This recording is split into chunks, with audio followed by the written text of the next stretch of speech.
Bismillahirrahmanirrahim. Assalamualaikum warahmatullahi wabarakatuh. Alhamdulillahi wa kafa. Wassalatu wassalamu ala rasulillahil mustafa wa ala alihi wa sahbihi wa man wafa wa ba'd. Faya ahbaballahi wa ahbaba rasulihi sallallahu alaihi wasallam, usi nafsi wa iyyakum bitaqwallahi faqad fazal muttaqun fala tamutunna illa wa antum muslimun. Faqala ta'ala ya ayyuhalladzina amanu taqullaha haqqa tuqatih wa la tamutunna illa wa antum muslimun. Saudara-saudariku, terkhusus keluarga besar Orbit di bawah bimbingan Ayahanda Profesor Dr. Din Syamsuddin yang terhubung lewat sesi Zoom di kesempatan malam hari ini. Pun demikian dengan saudara-saudariku yang terhubung di channel YouTube Adi Hidayat Official ataupun juga di channel Orbit.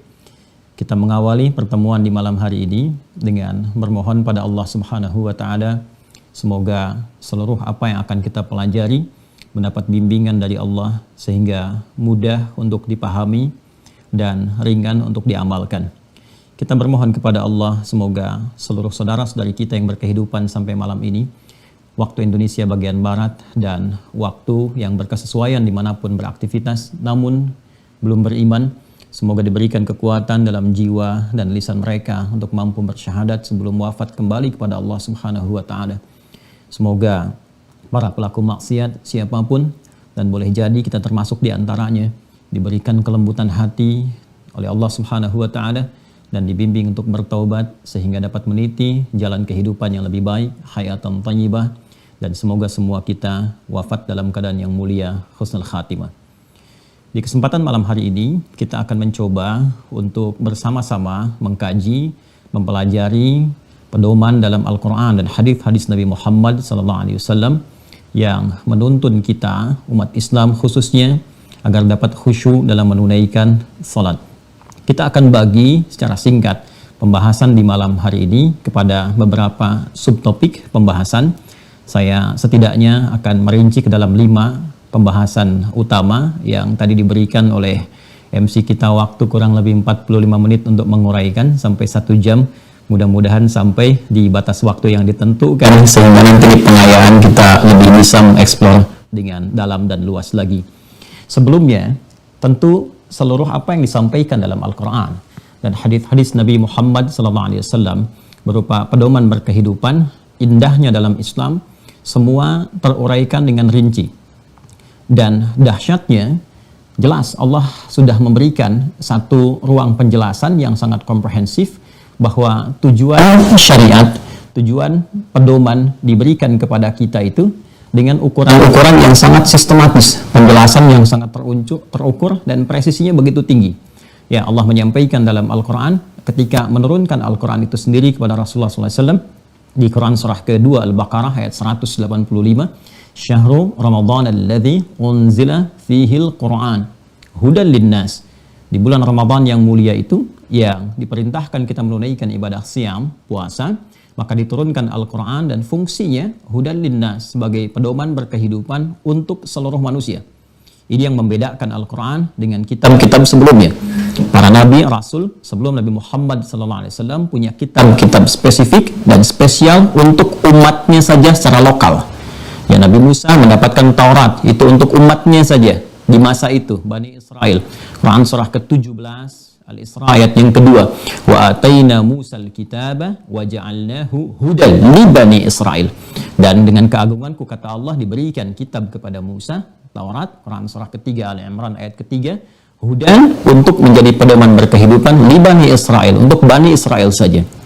Isa, Yesus, Mesias sama, diberikan Injil untuk Bani Israel, lokal sifatnya. Tapi Al-Quran ketika diturunkan, spektrumnya mencakup keseluruhan manusia sampai kehidupan berakhir, hudal linnas. Dan sistematikanya dijelaskan secara rinci oleh Allah Subhanahu wa taala yang mencakup 4 bagian pokok dalam berkehidupan. Baik itu tatanan teologis akidah dalam sikap kita berketuhanan, kemudian yang kedua implementasi dari komitmen berketuhanan itu dengan ibadah, Yang ketiga, pancaran dari hasil ibadah dalam konteks berkehidupan secara sosial, yaitu muamalah. Dan yang keempat, hiasannya. Bagaimana kita beribadah dengan baik dan beramalah dengan indah. Itu disebut dengan akhlak. Baik akidah, kemudian ibadah, muamalah, ataupun akhlak. Itu memiliki pedoman yang sangat terukur, yang langsung diberikan tuntunannya di Quran, surah kedua Al-Baqarah, ayat 151. Kama arsalna fikum rasulan minkum yatlu alaikum ayatina. Sebagaimana kami utus, kami berikan kepada kalian penjelas dari pedoman yang kami turunkan itu, yang menerangkan bagaimana pedoman itu bisa dipraktekkan dalam kehidupan sehingga menghasilkan maslahat dalam setiap titian kehidupan kita. Bentuk pertama, yatlu alaikum ayatina, diturunkan ayat-ayatnya Al-Quran. Kemudian fungsinya dijelaskan, wa yuzakkikum, dengan ayat-ayat itu ketika dibimbing, dijelaskan, memberikan pencerahan kepada jiwa, yang dengan jiwa yang cerah itu, yang bening, yang baik, maka akan diberikan kemudian sinyal-sinyal kepada seluruh bagian elemen tubuh untuk bersifat dan bersikap sehingga tampil mulia. Kemudian wa yu'allimukumul kitabah wal hikmah. Nah, ini ciri khasnya dalam Islam. Semua tuntunan yang diberikan dalam Al-Quran dijelaskan oleh Rasulullah SAW. Pertama, memiliki tata cara.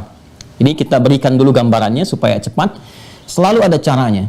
Jadi kalau kita pun membahas tentang akidah, itu selalu ada pembahasan, dalilnya ada, ayatnya, penjelasan nabinya ada, hadisnya, tata cara berimannya ada, wal hikmah, hikmahnya ada. Selalu ada penjelasan esensinya. Apa maknanya dalam kehidupan? Apa timbangan filosofisnya? Jadi kalau kita masuk ke dalam ilmu logika pun, di mantik misalnya, itu selalu ada dasar epistemologinya, bahkan ontologinya, epistemologi sampai ke aksiologinya, itu sempurna sekali. Sehingga ketika akan disoal dengan akal pun bisa dijawab, ditanya dalil pun bisa dijelaskan, dan dipraktekkan pun bisa nyata contohnya.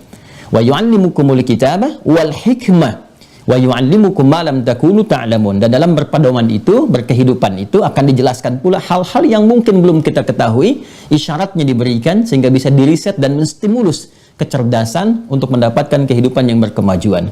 Dalam konteks inilah kemudian kita akan membahas sedikit yang terkait dengan sub pokok yang kedua, terkait dengan ibadah, yaitu sholat. Jadi di akidah nanti ada 6 turunannya, di ibadah ada 4 pokoknya, dari sholat, zakat, kemudian ada puasa dan haji. Ini yang pokok, di luar yang furu'nya.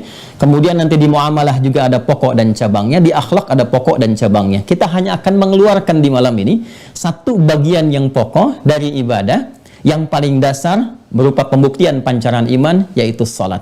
Nah, sholat yang diharapkan ini sedang kita bahas di malam hari ini, menjadikan sholat yang benar, sholat yang menghasilkan kehidupan yang nyaman, yang menenangkan, tadi yang mendapatkan pancaran rezeki yang mudah, dan tentunya semua bahasa ini diistilahkan oleh Al-Quran dengan nama khusyuk.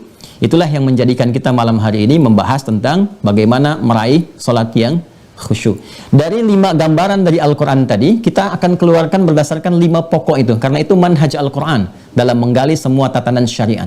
Jadi kita akan keluarkan dalilnya dari Al-Quran, mengapa kita mesti menunaikan sholat yang khusyuk, apa yang dimaksud dengan khusyuk, apa korelasi khusyuk dengan keimanan, kemudian bagaimana khusyuk bisa melahirkan kebahagiaan, dan puncaknya seperti apa menunaikan sholat yang khusyuk itu.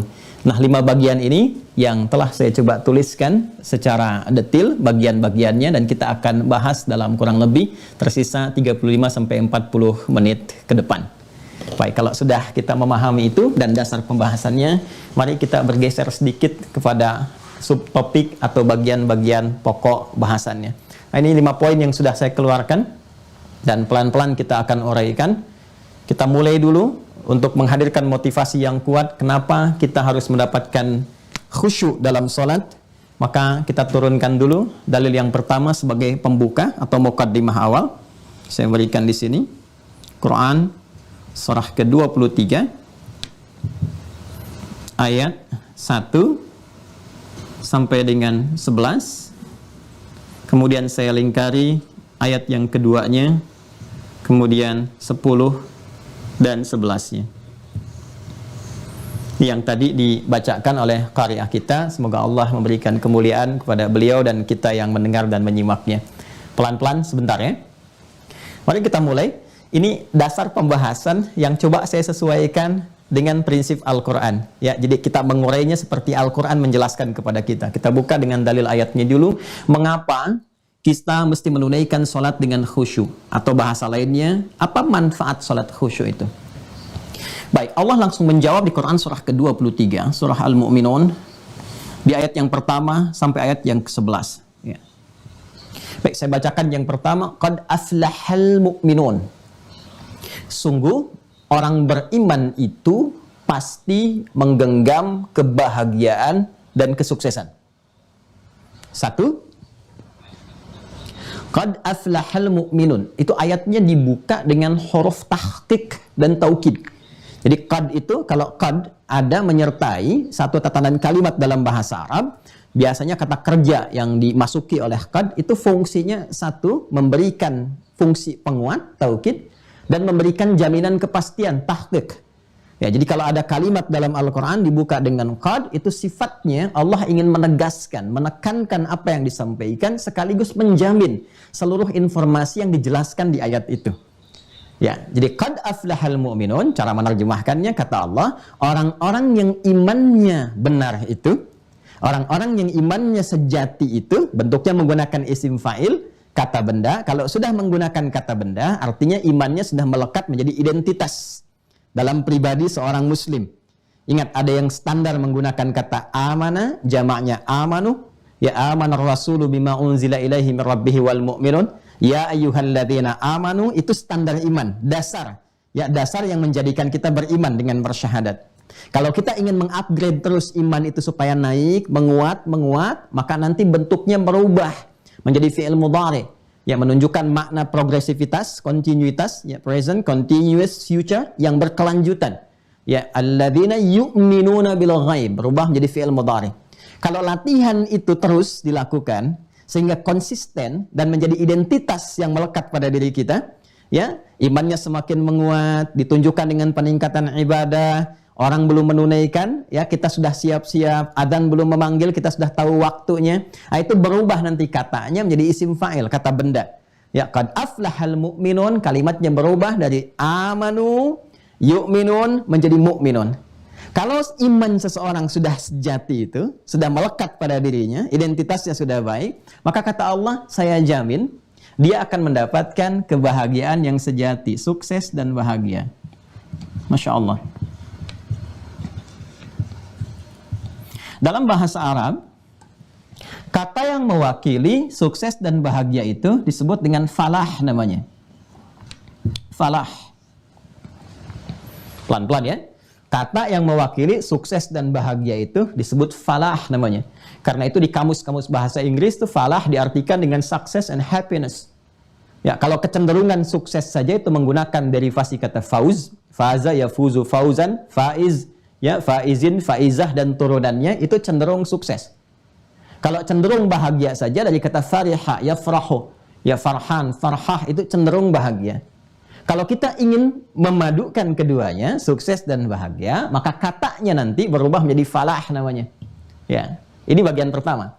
Kalau kemudian kita genggam itu, digenggam, kesuksesan itu digenggam, kebahagiaan itu digenggam dalam setiap titian aktivitas kita, apapun profesinya.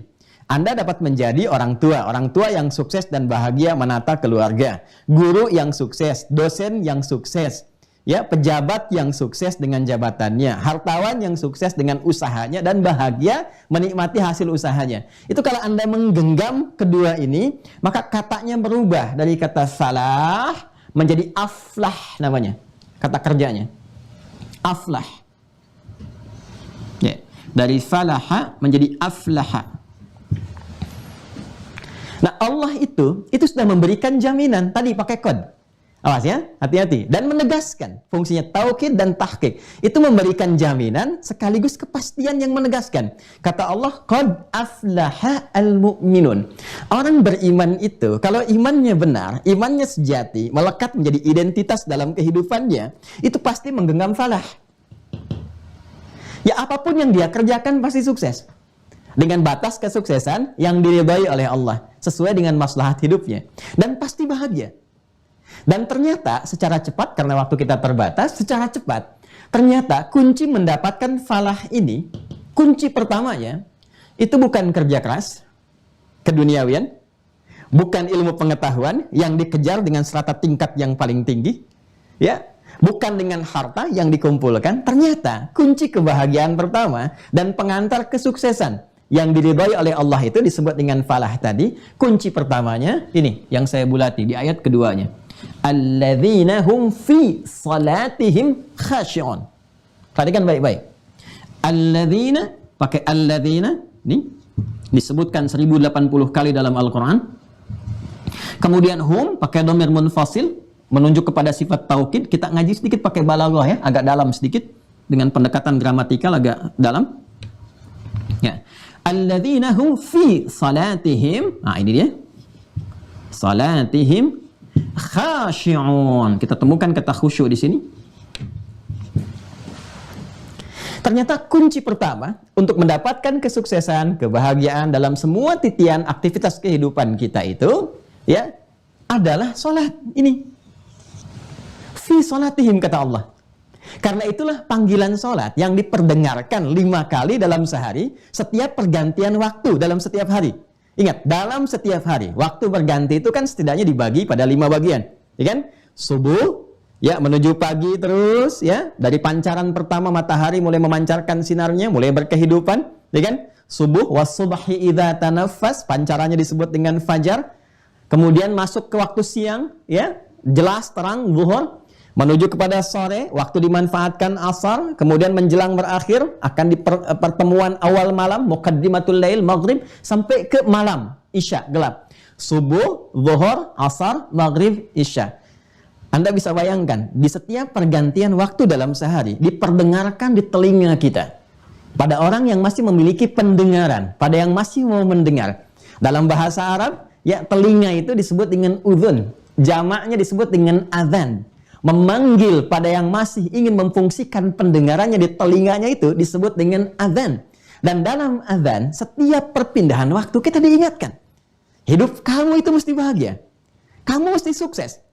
Jadi kalau ada orang Islam mendengar panggilan itu, seharusnya ada getaran dalam jiwanya. Karena itu panggilan yang mengarahkan dia pada kesuksesan, ya, yang dijamin langsung oleh Allah. Itu yang dikhitab imannya itu. Ya, yang dikhitab imannya. Karena itu di Quran surah ke-8 Al-Anfal, di ayat yang kedua, itu ciri khas insan beriman itu yang sejati, mukminun itu baru dengar azan saja suara Allah, itu sudah ada sinyal menyambut dalam jiwanya, dalam qalbunya. Ya, perhatikan Quran surah ke-8 Al-Anfal ayat kedua. Innamal mu'minuna. Di sini qad aflahal mu'minun. Di yang Al-Anfal innamal mu'minuna alladzina idza dzukirallahu wajilat qulubuhum. Sungguh insan beriman yang sejati itu kalau imannya sudah menjadi identitas dalam dirinya, ciri khasnya jika mendengar panggilan disebutkan nama Allah, wajilat qulubuhum, ada getaran dalam kalbunya. Dan kalbu itu tempatnya iman. Jadi kalau dipanggil Allahu Akbar, ada getaran tuh. Ya. Alhamdulillah kalau sudah ada sinyal dalam hati kita merespon, itu tandanya imannya bagus. Ya, tapi tidak cukup sampai situ. Ketika kemudian diperdengarkan di telinga kita, diajak hayya 'alas shalah, hayya 'alas shalah, ayo salat, ayo salat. Anda bertanya, untuk apa salat ya Allah? Langsung dijawab, 5 kali diperdengarkan setiap pergantian waktu. Hayya 'alal falah. Supaya kamu bahagia. Supaya kamu sukses. Jadi ternyata sholat itu mengantarkan pada kesuksesan. Sholat itu kunci kebahagiaan. Perhatikan betapa orang-orang Islam, pengikut Nabi Muhammad SAW di kalangan para sahabat itu, ketika mulai awal berhijrah, di awal pertama kali, tahun pertama sebelum berangkat, setahun sebelum berangkat, usia Nabi 52 tahun, ya usia dakwah di kota Mekah kurang lebih 12 tahun, kemudian diberikan oleh Allah satu syariat pembuka, pembukanya bukan haji, bukan umrah, ya, bukan zakat, tapi sholat. Dan sholat itu yang kelak mengantarkan pribadi mereka di semua aspek kehidupan. Tidak ada satupun di antara sahabat itu yang mengalami kehidupan kecuali bahagia dalam hidupnya dan sukses dalam setiap titian karirnya. Jadi kalau Anda bertanya, apa manfaat khusyuk dalam sholat? Allah sendiri yang menjawab, menjamin, dan menegaskannya.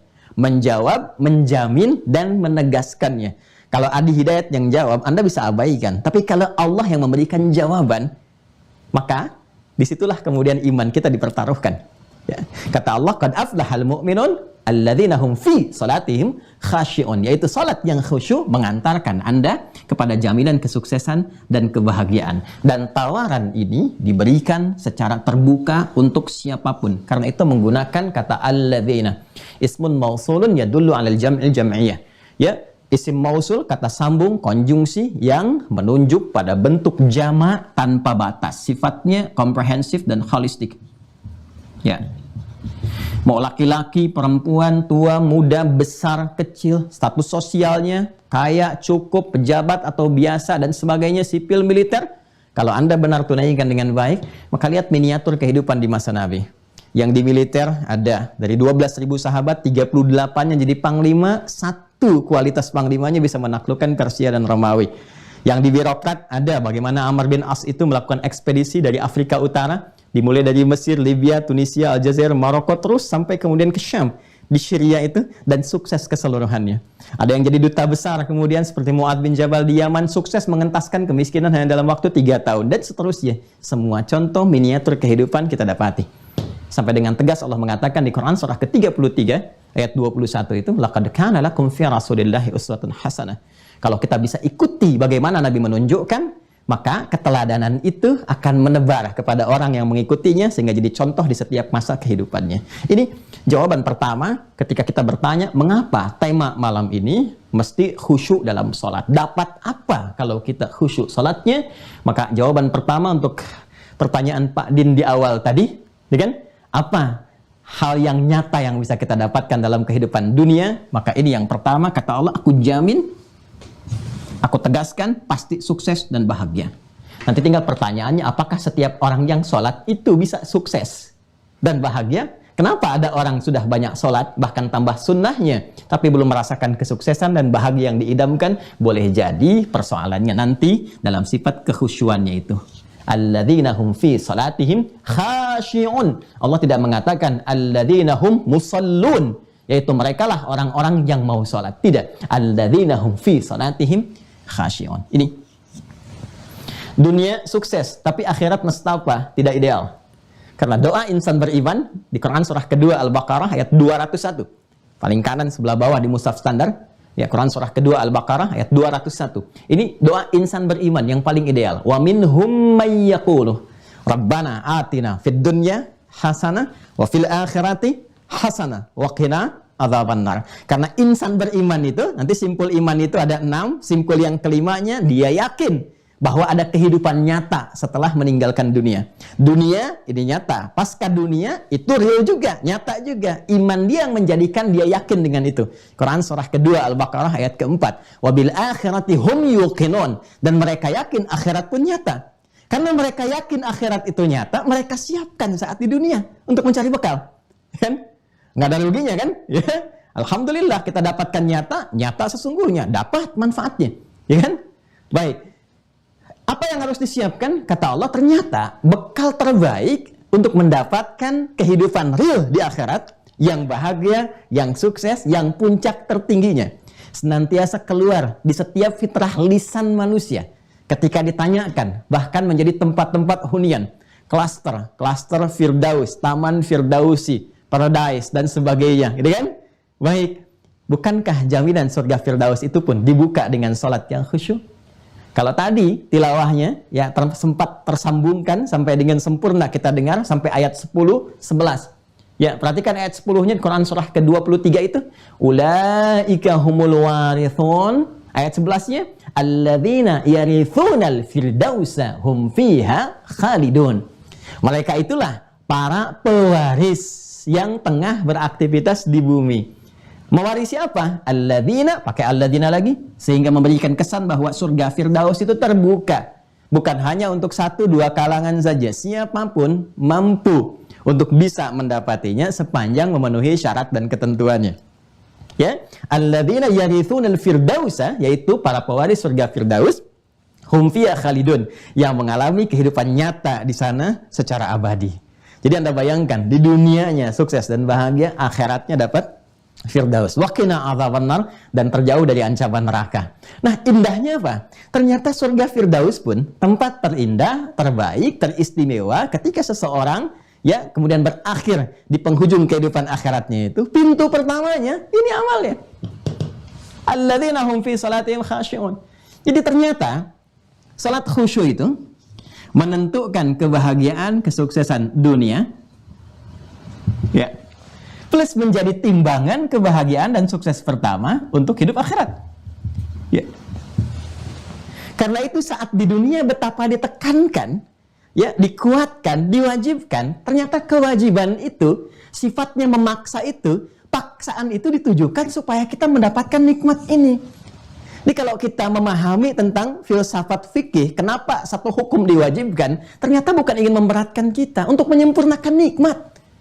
Karena tidak semua orang tidak sujud pun, semua hamba tidak ruku dan sujud pun, tidak akan menurunkan status Allah sebagai Tuhan. Tetap Rabbul Izzah. Tapi kenapa ada hukum wajib? Ternyata saking rahman dan rahimnya Allah memaksa kita. Rahman Allah memaksa kita mendapatkan kebahagiaan dan sukses dunia. Rahim Allah memaksa kita mendapatkan tempat termulia saat di akhirat. Karena sayang, Pak, Bu. Kalau nggak sayang nggak akan dipaksa. Ya, itu yang menjadikan kemudian banyak firman dalam Al-Quran dijelaskan, ya, hikmahnya kenapa menjadi wajib, ternyata menyempurnakan nikmat. Pembuka sholat saja kita dengan wudhu, itu jelas ujung ayatnya. Quran surah kelima Al-Ma'idah di ayat ke-6. Yaitu pembuka sholat dalam wudhu, pengantar pada kehusyuan pertama. Kalau sampai kita akan bahas ke fase itu. Itu ditutup ayatnya, Quran surah 5 Al-Ma'idah, ayat yang ke-6, dengan kalimat indah. Ma yuridullahu liyaja'ala alaikum min haraj. Allah tidak ingin memberikan beban kesulitan kepada kalian dengan diturunkannya syariat wudhu ini, kata Allah, pengantar kepada khusyuknya salat. Walakin yuridu liyutahhirakum. Ya, tapi diturunkan syariat wudhu ini untuk bisa memberikan sifat kesucian dalam batin kalian, membersihkan terluar kalian supaya mengantarkan kalian pada kenikmatan dan kekhusyuan dalam salat. Waliyutimma ni'matahu 'alaikum. Jadi begitu kalian merasakan kekhusyuan dalam salat itu, taubatnya diterima, hatinya bening, keadaannya bersih, maka terasalah kesempurnaan nikmat itu yang dengan itu kalian la'allakum tashkurun, menjadi lebih bersyukur pada Allah Subhanahu wa taala. Perhatikan bagaimana Al-Qur'an mengurai dengan indah sekali semua turunannya dan terkorelasi. Jadi ini pengantar pembuka kenapa kita membahas judul atau tema besar kita pada malam hari ini. Karena setiap orang itu selalu ingin bahagia. Nggak ada orang yang ingin bahagia. Setiap orang ingin sukses. Dan kesuksesan itu diharapkan terus memanjang sampai kehidupan yang abadi. Dan pembukanya itu salat yang khusyuk. Di titik inilah kemudian kita akan mengurai apa itu khusyuk. Satu, bagaimana hubungan khusyuk dengan iman. Karena di ayat ini dibuka tadi, dan Anda pun membacakan tadi, di tilawah ayat pembuka pertemuan kita malam hari ini, ada korelasi antara iman dengan khusyuk. Qad aflahal mu'minun, iman, alladzina hum fi salatihim khasyi'un, khusyuk dalam salat. Dua. Kemudian korelasi khusyuk dan kebahagiaan. Apa hubungan khusyuk yang melahirkan kebahagiaan? Cirinya bagaimana kebahagiaan yang lahir dari sifat khusyuk itu? Ya. Yang keempat kemudian, ya, hubungan antara khusyuk dan khasyah. Apa yang disebut dengan khasyah, dan bagaimana khasyah menunjukkan ciri khusyuk, ya, pada seorang hamba dan pada tingkat yang agak tinggi, ya. Dan yang terakhir, cara meraih khusyuk dalam sholat. Seperti apa isyarat-isyarat Al-Quran yang bisa kita keluarkan dan bersamaan dengan petunjuk Nabi SAW. Ini 5 inti pembahasan yang akan kita urai. Jadi tadi baru muqaddimah, ya, mohon maaf Mas Mustafa kalau kemudian nanti pembahasan kita agak panjang, karena ini memang harus terpaksa saya sampaikan untuk bisa menghadirkan motivasi kuat meraih apa yang dijanjikan, sekaligus evaluasi sholat sampai dengan malam hari ini, sudahkah melahirkan hal-hal yang diutarakan. Ini sebetulnya baru 2, saya bisa tambahkan 5 lagi, cuma karena waktu terbatas kita langsung saja kepada inti pembahasan. Yuk kita mulai. Apa itu khusyuk? Khusyuk di dalam bahasa Arab, dan ini menariknya akan senafas dengan urutan ayat-ayat Al-Quran, karena memang gramatikal di bahasa Arab itu sumber referensi pokok pertamanya Al-Quran. Ya, dan ini yang sangat menarik. Ya, referensi pokok pertamanya Al-Quran. Khusyuk dalam bahasa Arab, bahkan kalau Anda buka kamus-kamus bahasa Arab, itu tidak akan terlepas dari 3 pemaknaan utama. Ya. 1, al-khudu'.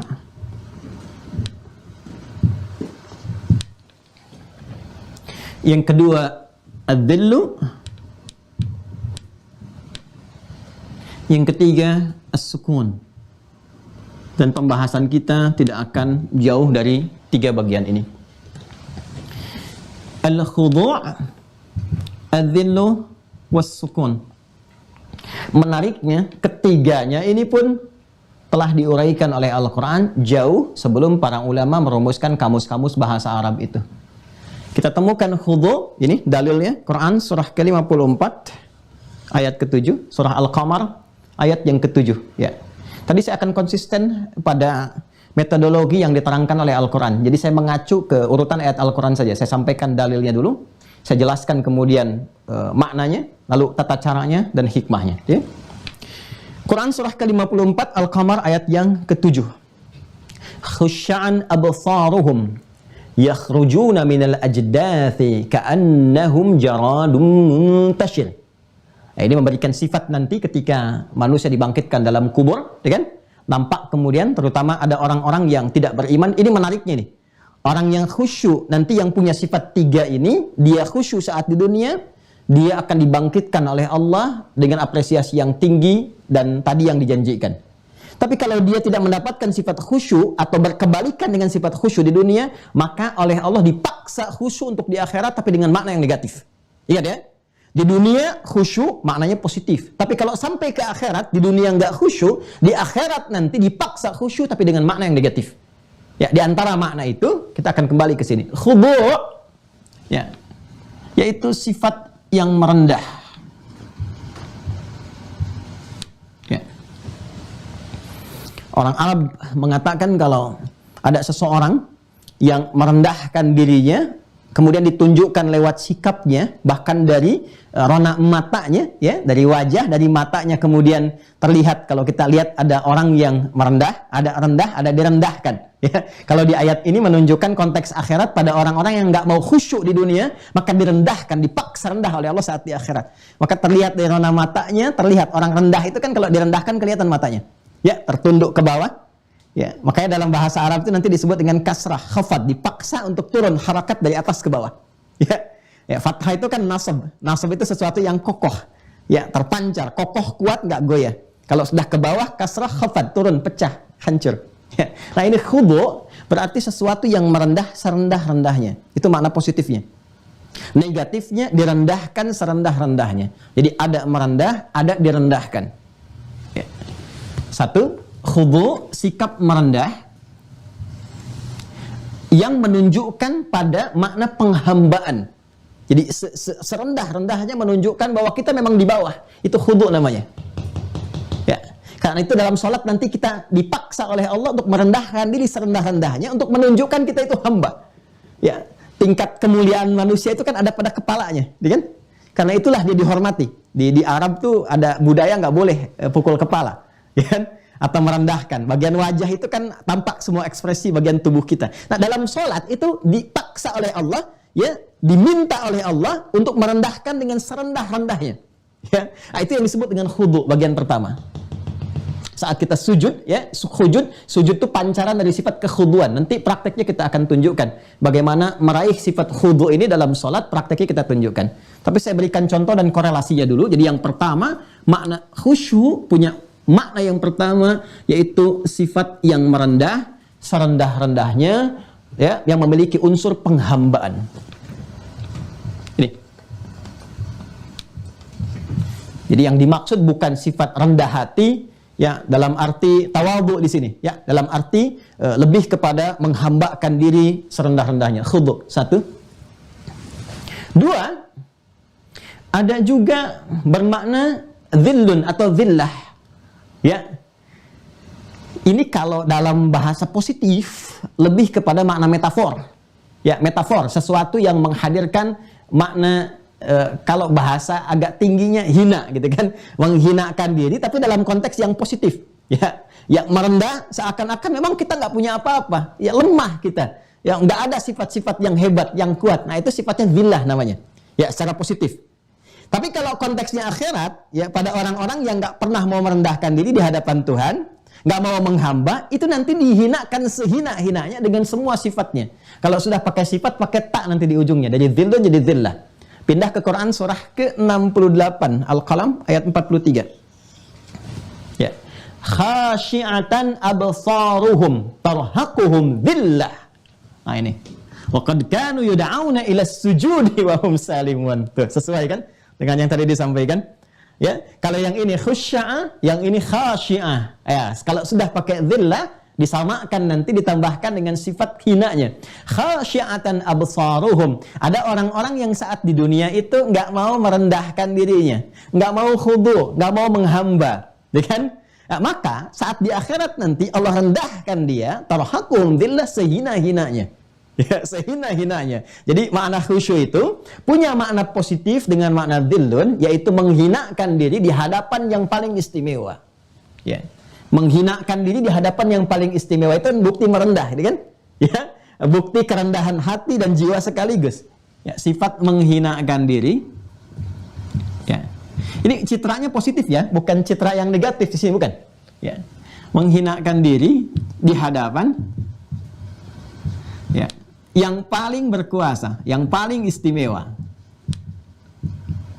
Ya, yang paling kuasa istimewa. Ini saya sebut maha aja ya, yang maha gitu. Kalau sudah maha kan gak ada yang lain. Ya, Anda bisa bayangkan, kadang-kadang di hadapan pimpinan sini kita sudah merendah kan? Ya, ada yang menghinakan diri, ada yang jalan, ya, ada yang sambil membungkuk, ya, ada yang sambil kemudian merangkak dan sebagainya di hadapan manusia loh, ya kan? Maka Allah memaksa, tidak seperti itu. Ada yang maha, ada yang paling, ada yang segalanya, kata Allah. Maka dipaksa saat di dunia, semua manusia, siapapun itu, untuk ditunjukkan di hadapan Allah semuanya setara. Semua abdun, semua ibad. Jabatan sosial dalam kehidupan tidak akan memengaruhi sifat penghambaan kepada Allah. Anda punya jabatan tertinggi di keduniaan, harta paling banyak, ilmu paling luhur di hadapan Allah. Semua khudu wa dhillah. Makanya sujudnya sama. Silahkan cek. Tidak ada Anda presiden sujudnya misalnya setengah dari keningnya, nggak ada. Anda hartanya paling banyak, sujudnya setengah ruku, nggak ada. Semua sempurna, sifatnya sama. Karena itu orang-orang yang tidak pernah mau mengkhudukkan diri, menjilunkan diri, mengkhusyukkan saat di dunia, dengan posisi tertingginya saat sujud itu, posisi tertinggi hamba di hadapan Allah saat rendah. Ingat itu ya. Jadi begitu seseorang mulai banyak menghamba, merendah, diangkat statusnya. Makanya Nabi Muhammad itu ketika diangkat dengan status tertinggi lewat peristiwa Isra dan Mi'raj itu nama diksi yang disebutkan oleh Al-Quran bukan kerasulannya, bukan kenabiannya, bukan nama sifat yang melekat kepada beliau, Muhammad, Ahmad, Mahi, Kafi dan sebagainya, tapi yang disebutkan adalah sifat penghambaannya. Quran surah 17 ayat 1. Subhanalladzi asra bi abdihi, bukan bi rasulihi, bukan bi nabiyhi, ya, dan seterusnya, tapi bi abdihi. Jadi ketika seseorang itu mampu menghambakan diri, menghinakan diri di hadapan Rabbnya serendah-rendahnya, maka feedback yang diberikan oleh Allah mengangkat dia setinggi-tingginya. Tapi orang-orang yang nggak pernah mau sujud dengan sifat khudu dan dhillah, saat di akhirat dipaksa oleh Allah, kemudian mohon maaf sebesar-besarnya ditampakkan kepada semua hamba, dipamerkan. Ya, kalau sekarang ada orang-orang berbuat kriminal dipamerkan tuh ya, nanti dipamerkan saat di akhirat. Nih, ya, khasyatan absaruhum, kelihatan matanya dan nunduk, takut, malu, bercampur begini. Tarhaquhum dhillah, dan dihinakan oleh Allah. Wa qad kanu yud'auna ila sujudi. Mereka itu dulu di dunia dipaksa khusyuk enggak mau, diminta sujud enggak mau. Wa hum salimun, karena merasa sejahtera hidupnya. Karena merasa tinggi, karena merasa hebat dengan kedudukan, mewah dengan harta benda, udah nggak perlu sholat lagi, nggak perlu menghamba lagi, ya, petantang petenteng di muka bumi, tidak ingat kalau pernah dulu ada Firaun, ada Namrud, ada Qarun, ya, dan seterusnya. Maka kata Allah, orang-orang yang tidak mau menghambakan diri saat di dunia, saya paksa dengan kerendahan saat di akhirat dan dihinakan. Jadi ini gambaran yang kedua. Ketiga, khusyuk juga punya makna sukun. Sukun. Bukan sukun buah ya. Buah saat di atas itu sukun. Kalau jatuh ke bawah kasrah. Ya, kalau sudah dimasak dipotong-potong itu jadi fathah. Kalau dikumpulkan jadi dhammah. Saya waktu di Garut dihidangi sukun buah ya. Ada datang suaminya bawa, Ustadz ini sukun. Saya bilang bukan Pak, ini fathah. Kalau sukun masih di atas bulat. Jatuh ke bawah itu kasrah. Anda potong-potong fathah, dihidangkan banyak dhammah. Nah, sukun ini sebentar ya, sini ada keterangannya di Quran surah Thaha ayat 108. Ada ayatnya? Quran surah Thaha, surah 20 ayat 108. Sudah, langsung ke ujungnya. Langsung ke ujungnya. Khasya'atil aswatu lirrahman. Fala tasma'u illa hamsa. Pada saat itu semua dibangkitkan dalam kubur mengikuti seruan. Hati-hati. Yauma idzi yattabi'una ad-da'iya la iwajalah. Ada seruan, bangkit dari kubur, bangun semua, kemudian diikuti, nggak ada yang belok-belok, la iwajalah, lurus ikuti semua seruan itu, perintah diikuti. Dan yang paling menarik, ini dia, khasya'atil aswat. Khasya'atil aswat di sini bermakna sukun. Ya, semuanya tenang. Semuanya tenang sekali, tenang. Masya Allah, persis kayak Zoom kayak gini tuh, nggak ada yang bersuara. Ya, yang taklim tenang, ini sukun nih sekarang, sedang sukun. Yang orang Arab mengatakan begini, sakanatis syajaratu idza dhahabatir rih. Idza dhahabatir rih. Sakanatis syajaratu, tangkai pohon itu begitu tenang. Idza dhahabatir rih, jika angin yang menerpanya sudah pergi. Jadi begitu pergi, tenang, diam, nyaman. Nah, itu sukun namanya. Ya. Ya, sifat tenang yang melahirkan satu ketentraman dalam jiwa. Ketentraman dalam jiwa. Nah, jadi kalau kita padukan, satu khudu', kedua dhillun, ketiga sukun, tiga-tiganya kita satukan, sikap menghambakan diri serendah-rendahnya, sikap menghambakan diri serendah-rendahnya dan menghinakan keadaan kita di hadapan Allah, sehingga dengan itu melahirkan ketenangan dan ketentraman di dalam jiwa. Itulah yang disebut dengan khusyuk namanya. Bagian pertama. Pelan-pelan ya. Nah, kalau sudah ada sifat ini, ada ketenangan, kedamaian yang diakibatkan tadi, ya karena merendahkan diri serendah-rendahnya, melahirkan ketentraman, kedamaian. Kita belum bicara tentang caranya, ya kan? Nanti ada rasa, ada pancaran ke dalam bagian tubuh kita, merasakan pancaran-pancaran itu. Ya, ada kenikmatan, enak, nyaman. Nanti puncaknya ada yang nangis, itu kan? Ada yang merasakan sesuatu, sensasi sendiri tersendiri dalam jiwanya, dalam dirinya. Ya, karena kekhusyuan itu yang melekat nanti dalam kalbu, dalam iman, itu akan dipancarkan ke dalam semua bagian tubuh. Ya, paling gampang ini ya. Nih, lihat bagan ini. Saya tunjukkan ke sini. Saya buat bagan seperti ini untuk memberikan gambaran di Al-Quran bagaimana tentang diri kita dijelaskan oleh Allah dalam Al-Quran. Ini anatomi manusia ya. Tapi saya tidak bicara tentang fisiknya saja. Ya, saya tidak bicara tentang aspek biologis ya atau fisiologis manusia. Saya bicara tentang keseluruhan manusia. Seperti apa unsur yang menyusun bagian-bagian manusia. Dulu pernah kita bahas secara singkat juga. Ya, secara singkatnya disebut manusia kalau ada fisiknya, jasmaninya, tubuhnya. Dan ini bagian pertama yang dicipta. Kemudian juga ada akalnya, ini yang membedakan dengan hewan. Dan ada rohnya, ini yang memberikan unsur kehidupan. Rohani, aklani, kemudian jasmani. Ya, ini nanti digabungkan di Quran surah ke-15 ayat ke-28. Wa idh qala rabbuka lil malaikati inni khaliqum bashar min salsalin min hama'in masnun fa idza sawaituhu, ini ke sini, wa nafakhtu fihi min ruhi. Ini. Di tiga bagian. 1, 2, 3. Jasmani, aklani, rohani. Akal nggak ada, hewan. Roh tidak ada, meninggal. Ya, jadi harus ada ketiga bagian ini. Pelan-pelan, sebentar. Unsur tertingginya yang memberikan support kehidupan tuh di sini, roh. Roh. Ini yang paling tertingginya. Dan ini nanti yang membawa langsung nilai-nilai kemuliaan yang diberikan oleh Allah secara langsung, sumbernya langsung dari Allah. Ya. Itu di Quran surah ke-17 Al-Isra di ayat ke-85. Wa yas'alunaka 'anir ruh, qulir ruh min amri rabbi wa ma utitu minal ilmi illa qalila.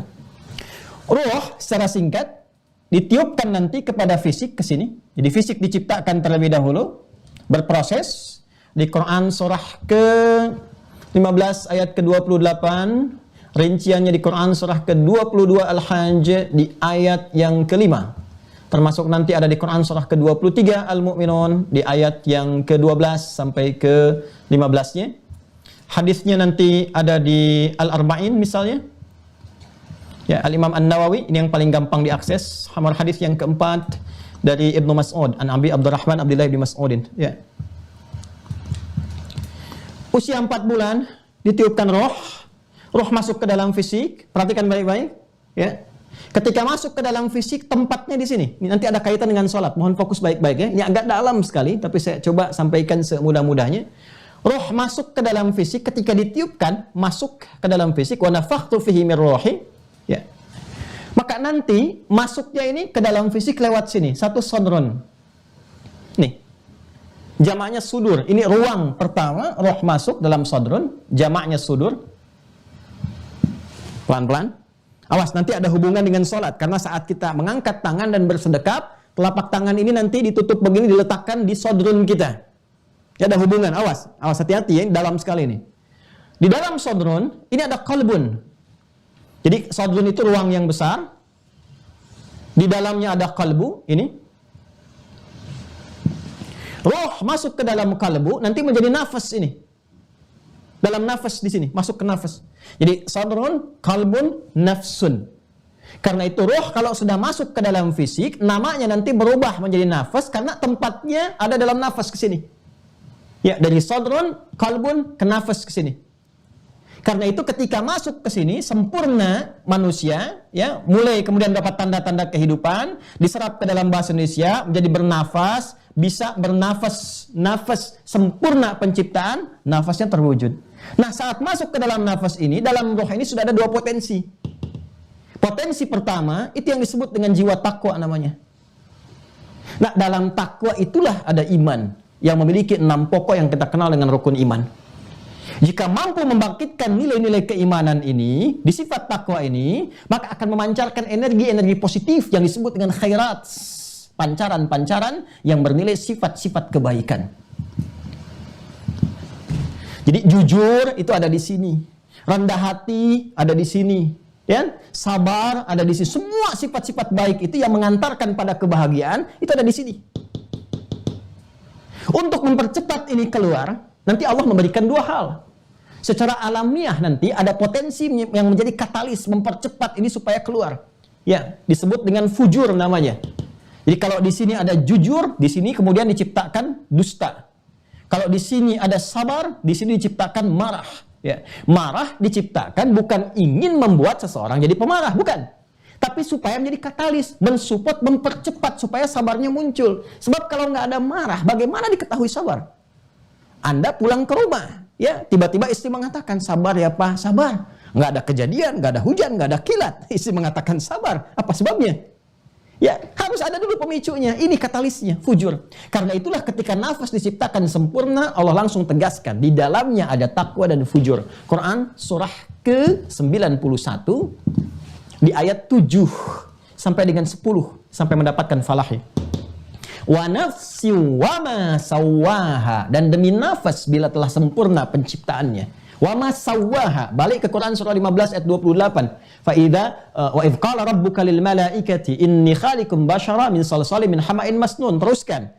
Fa idza sawaituhu, jika aku telah sempurnakan. Kapan sempurna? Dijawab di Quran surah 91 ayat ke-7. Wa nafsi wa ma sawaha. Sempurna penciptaan manusia itu titik awalnya adalah ketika ruhnya mulai masuk lewat ke sadur, lewat ke kalbu sampai ke nafas. Sawaha, setelah sempurna fa alhamaha fujuraha wa taqwaha. Nah, di takwa ini inti kehidupan kita. Ini inti kemuliaannya.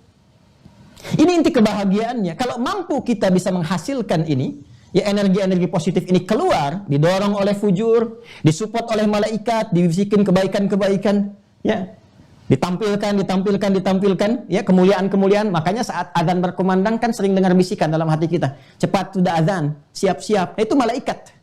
Ya, ma yalfidhu min qaulin illa ladaihi raqibun atid. Di Quran surah ke-50 itu Qaf ayat 16 sampai 18 itu, ya kan? Nah, ini membisikkan nilai-nilai kebaikan, malaikat. Menyampaikan nilai-nilai kemuliaan, supaya ini naik, muncul. Karena itu kalau ini dominan, maka muncul aflah. Qad aflaha man zakkaha.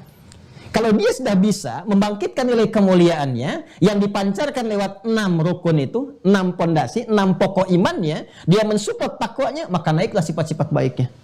Ini yang menjadikan orang-orang itu, ya, tampil mulia dengan sokongan nilai keimanan, muncul sifat-sifat kemuliaan, khair tadi, keluar kemudian ke sini, ditangkap oleh akal, diinstruksikan kepada bagian fisik untuk bersikap. Muncullah di situ sikap-sikap yang disupport oleh iman.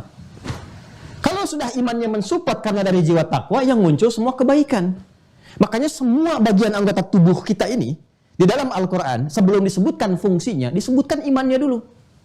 Yuk kita cek ya. Saya mulai dari atas secara cepat misalnya. Ya, mata nih, mata. Ya, mata itu sebelum disebutkan fungsinya, imannya dulu. Dan tingkat imannya ke sini, ke mukminun tadi. Quran surah ke-24, surah Cahaya, ayat 30 untuk laki-laki, ayat 31 untuk perempuan. Qul lil mu'minina, katakan pada pria-pria yang merasa memiliki iman dan imannya benar. Yaghuddu min absarihim. Iman itu akan membimbing dia. Nih, iman mensupport ke jiwa takwa. Terus naik sepersekian detik dengan kuasa Allah.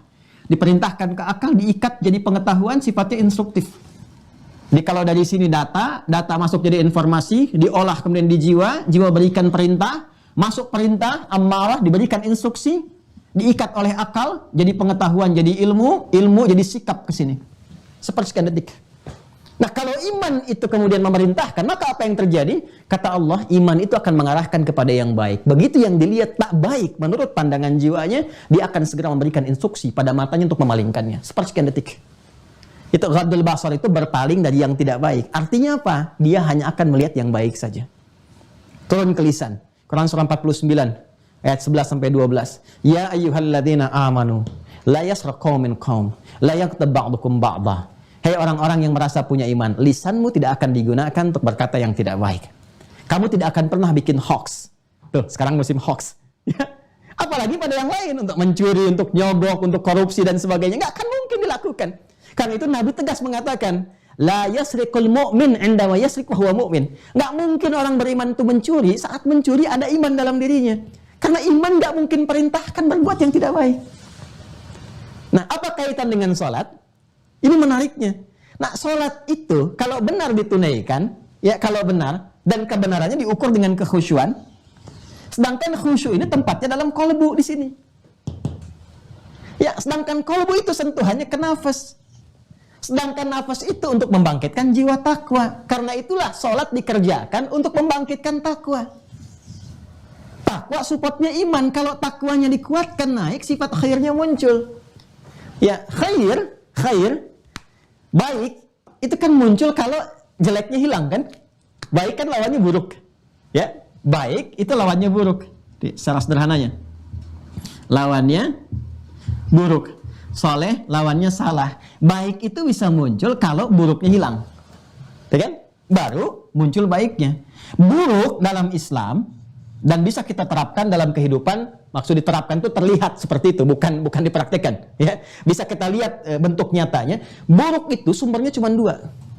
Kalau bukan bersumber dari syahwat, ya mohon maaf, pornografi, porno aksi, LGBT, zina yang jorok-jorok dan sebagainya, itu bersumber dari syahwat faraj. Disebut fahsya namanya, fahsya. Dalam bahasa Arab disebut fahsya, fahisyah, fahsya. Atau yang diingkari langsung oleh hati. Ya, sumbernya nafsu perut dan akal. Jadi ada nafsu faraj, syahwat biologis, ada nanti nafsu dari perut dan akal. Ya, mohon maaf, diingkari oleh hatinya, bahkan diingkari oleh pikirannya sendiri, tapi bisa dikerjakan. Berbohong, mencuri, korupsi, merampok, membunuh dan sebagainya. Ya, itu kalau disebut masuk kategori yang kedua namanya mungkar. Mungkar. Buruk itu pintunya cuma dua, nggak ada yang ketiga. Kalau bukan fahsya, pasti mungkar. Nah, menariknya, aktivitas sholat itu kalau benar dikerjakannya, khusyuk itu benar dilakukan, dia akan tembus kepada kalbu, ya kan? Di kalbunya ini memberikan dorongan kepada nafas, nafas tembus kepada takwa, disupport oleh imannya, keluarlah nilai-nilai kebaikan yang mencegah fahsya dan mungkar. Karena itu ketika orang sholatnya benar, maka hal pertama yang dia dapatkan adalah transformasi kepribadian kepada sikap baik. Itu yang dimaksud Quran surah ke-29 ayat ke-45. Al-Ankabut ayat 45. Utlu ma uhya ilaika minal kitab wa aqimis shalah. Ini pembuka ayatnya. Sayangnya ini yang tidak dikaji. Yang dihafalkan tengah-tengahnya. Ya kan? Utlu ma uhya ilaika minal kitab wa aqimis shalah. Apa fungsi salatnya? Innas salata tanha 'anil fahsya wal munkar. Tuh. Utlu, baca, pahami, pelajari, ya. Setelah itu baru kerjakan. Apa setiap petunjuk yang diwahyukan kepada Nabi Muhammad SAW dari Al-Quran dijelaskan oleh Nabi tentang apa? Tentang solat. Setelah paham, mengerti, wa aqimis solat. Karena itu kalimat solatnya pakai alif lam. Pakai alif lam. Silahkan Anda cek. Hampir semua kalimat solat yang bermakna ibadah, yang melahirkan kekhusyuan, itu selalu bentuknya ma'rifah. Dan umumnya menggunakan alif lam. Alif lam, alif lam. Silahkan cek. Ya, Al-Baqarah ayat 3. Itu konfirmasi iman, takwa sekaligus. Iman, takwa, nyambung ke salat. Ya, takwanya di ayat kedua, imannya di ayat ketiga, dilanjutkan ke salat. Dzalikal kitabu la raiba fi hudal lil muttaqin, pemilik takwa. Siapa mereka? Alladzina yu'minuna bil ghaib, konfirmasi iman, wa yuqimunas shalah. Pancarannya lewat salat. Dan ketika menyebutkan salat ada alif lamnya. Al-Baqarah 43, wa aqimus shalah, ada alif lamnya. 45, wasta'inu bis sabri was shalah, ada alif lamnya. 153, ya ayyuhalladzina amanu ista'inu bis sabri was shalah. Quran surah 11 ayat 114, aqimis shalata tarafain nahar wa zulafan minal lail, alif lam. Quran surah 17 ayat 78, aqimis shalata liduluki syamsi ila ghasaqil lail, ada alif lam. Ya. Alif lam ini menunjukkan sesuatu yang khusus, ma'rifah. Kalau ma'rifah dalam bahasa Arab artinya memiliki aturan yang khusus. Ada ketentuan yang spesifik, nggak bisa sembarangan. Ya. Aturan inilah, ketentuan inilah yang mengantarkan pada kekhusyuan. Artinya kalau ada orang sholat betul kelihatan sholat, tapi nggak sesuai aturan. Tidak melihat ketentuan dan tidak mendapatkan kekhusyuan, maka mustahil menghadirkan feedback seperti ini. Ini yang menyebabkan terlihat orang itu seperti sholat, tapi perilakunya justru mendekati fahsya dan mungkar. Bahkan ada orang, mohon maaf, yang terlihat boleh jadi ada was-was setan tertentu yang menjadikan dia itu menjadikan sholat sebagai ibadah manipulatif untuk mengejar sifat mungkarnya. Ya, kan ada orang masuk pura-pura sholat, manipulatif sholatnya untuk memaksa mendapatkan mungkar lewat sholat. Anda bayangkan? Dia takbir ikut takbir, jadi begitu orang takbir dia mundur, dia bawa kotak infak. Ada yang masuk kemudian ikut seperti sholat, tapi hanya ingin kelihatan karena musim pemilihan, dia ikut sholat, dia ikut perangkat dan sebagainya supaya terlihat. Ada terdakwa yang divonis melakukan keburukan-keburukan, pakai perangkat-perangkat pakaian sholat supaya meringankan hukuman dan sebagainya. Ya, ini kembali kepada niatnya, tapi ada suasana yang memang nggak didapatkan di masa-masa lalu gitu. Ini muncul, ada sesuatu yang keliru. Nah, ini saya ingin menjelaskan dulu bagaimana ya, kondisi-kondisi orang-orang yang khusyuk itu ya mendapatkan hubungan-hubungan terkorelasi satu dengan yang lainnya. Puncaknya apa? Karena khusyuknya ini sudah aktif tadi, ada khudu, ada dhillun, ada sukun. Sukun itu kan tenang. Ketenangan itu didapatkannya lewat apa? Nanti dilatih lewat sholat. Ya, latihannya disebut dengan sholat. Sholat itu disebut dengan zikir dalam Al-Quran. Quran surah ke-20 Toha ayat ke-14. Innani anallah la ilaha illa ana iman. Ya, fa'budni ibadah, takwa pancarannya, wa aqimis sholata li dzikri. Tunaikan salat sebagai zikir kepadaku. Salat disebut zikir. Sedangkan fungsi zikir itu menenangkan kepada kalbu. Quran surah ke-13 ayat ke-28. Quran surah 13 ayat 28. Lihat ujungnya, ala bi dzikrillahi tatma'innul qulub. Yakinkan pada dirimu kalau benar zikirmu kepada Allah, dampaknya ke kalbu akan tenang. Ya. Jadi orang-orang yang khusyuk itu dapat ketenangan. Ketenangannya disebut dengan sukun. Latihannya disebut dengan zikir. Prakteknya disebut dengan sholat. Dampaknya ala bidzikrillahi tatma'innul qulub. Dampaknya hatinya tenang. Makanya ketika kita sedang praktek sholat, kan ada ketenangan disebut dengan tumaninah itu. Tumaninah itu latihannya. Nanti hasilnya disebut dengan sukun. Bila dipadukan dengan khudu dan dhillun disebut dengan khusyuk. Orang-orang yang sudah mendapatkan kekhusyuan ini, sentuhan jiwanya tinggi. Jangankan dia saat sholat, dia mendengar ayat Quran pun yang ada nuansa sujudnya, ya, makanya disebut dengan ayat sajdah. Itu bisa yakhiruna lil azqani sujada. Tiba-tiba ada getaran dalam jiwanya, menguat keimanannya, tawakalnya tinggi kepada Allah, tiba-tiba dia bersujud. Ada yang menangis, ada yang terisak, ada yang bergetar jiwanya. Itu yang dimaksud di Quran surah ke-8 itu ayat kedua di ujung ayatnya. Ya. Innamal mu'minuna alladzina idza dzukirallahu wajilat qulubuhum wa idza tuliyat 'alaihim ayatuhu zadatuhum imana wa 'ala rabbihim yatawakkalun. Bagaimana iman meningkat ketika mendengar ayat Quran tadi? Ketika dia mendengar dibacakan ayat Quran kepadanya, meningkat imannya, bertambah kuat hubungannya dengan Allah, dan ekspresinya adalah Quran surah ke-17 ayat 107 sampai 109. Qul aminu bihi aw la tu'minu. Ya, katakan, kalian mau beriman ataupun tidak? Ya, sungguh orang-orang yang pernah diberikan pengetahuan di masa lampau itu, Masya Allah, mereka idza yutla alaihim, jika dibacakan kepada mereka ayat-ayat Allah, yakhiruna lil adqani sujada, langsung mereka menurunkan, merendahkan wajah mereka, menghinakan diri mereka, sujud pada Allah Subhanahu wa taala. Dan di ayat 109-nya langsung ditambahkan kalimat di ujungnya, ya, wa yaziduhum khusyu'a, dan menambah kehusyuan pada mereka. Jadi kalau khusus sudah sampai ke jiwa, sudah dipraktikkan dalam sholat, sudah nyaman, sudah enak, tandanya banyak kata Allah. Dengar adzan, ada getaran. Ya, orang sholat nunggu adzan, dia belum adzan dah siap-siap. Subuh ini belum nyampe sekarang, masih jauh waktunya. Waktu Indonesia bagian barat sekarang. Tapi sudah ada yang merencanakan bangun jam berapa. Bahkan ada yang sudah melakukan warming up dengan sholat malam untuk mendapatkan kenikmatan sebelum dia menunaikan sholat pokoknya. Semakin tinggi kehusyuannya, semakin tinggi kemudian terlihat bagaimana pancaran ibadah dalam dirinya. Ya, ketika mendengar ayat Quran dibacakan, tampak kemudian ekspresi tubuhnya untuk menunjukkan gambaran kehusyuan dalam dirinya. Kalau sudah ada ke level itu yang dimaksudkan oleh Al-Quran. Ini, siap jiwanya untuk menerima apapun seperti tanah kering, ya, yang kalau sudah kata Al-Quran di Quran surah ke-41 Fussilat ayat 39, apakah engkau pernah menyaksikan tanah yang kering? Ya, ketika Allah sudah kemudian menyiraminya dengan air, kemudian dia tazzat warabat, siap tumbuh tanaman, tumbuh tumbuhan, tumbuh buah-buahan. Orang khusyuk itu diibaratkan seperti tanah kering, jadi subur kembali, yang kalau menerima apapun maka siap dia kerjakan. Maka orang khusyuk tipikalnya kelihatan getaran dalam jiwanya, menyambut ibadah dengan baik, ekspresi keimanan yang muncul dengan ketakwaan, dan siap diperintahkan apapun ketika Allah memerintahkannya. Karena itu orang-orang dulu mengekspresikan dengan dua kalimat, sami'na wa ata'na. Sami'na wa ata'na. Qalu sami'na wa ata'na wa ghufranaka rabbana wa ilaikal masir. Quran surah kedua ayat 285 itu. Ini. Ya, jadi nggak ada sami'na wa nanyaina. Sami'na wa kami dengar, kami bertanya. Oh, semua sami'na wa ata'na. Diperintahkan sholat, gak nanya waktu, Pak. Sholat. Pada kadang-kadang begini, baru ya ayyuhalladzina amanu, hai orang-orang beriman, khitab iman itu khitab khusyuk. Hai orang-orang beriman, langsung jawab sami'na wa ata'na. Padahal perintah belum turun, larangan belum dijelaskan. Ya. Tapi kalau khusyuk belum didapatkan, baru ya ayyuhalladzina amanu sudah nanya. Ya, apa ada waktunya sholat dalam Al-Quran? Ya. Apa ada perintahnya? Ini kan?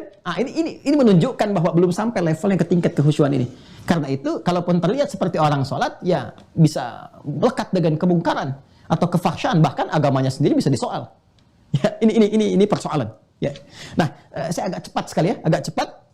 Karena itu tipikalnya yang tadi saya simpulkan, orang-orang khusyuk itu mereka akan cepat merespon kebaikan. Ya, kanu yusari'una fil khairat wa yad'unana raghaba wa rahaba. Quran surah ke-21 ayat 90. Ya, orang-orang khusyuk itu adalah orang-orang yang mereka doanya itu khidmat, ya, raghaba wa rahaba, kemudian cepat mengerjakan kebaikan, yusari'una fil khairat. Ya, ada kebaikan mereka kerjakan, ada peluang dikerjakan, ada orang fakir disantuni. Apapun yang melekat pada diri mereka, punya jabatan digunakan pada kemuliaan-kemuliaan, dibuat kebijakan-kebijakan yang mensejahterakan, punya harta, ya, kemudian digunakan untuk hal positif, punya ilmu ditebarkan dengan keikhlasan, yusari'una fil khairat. Ini.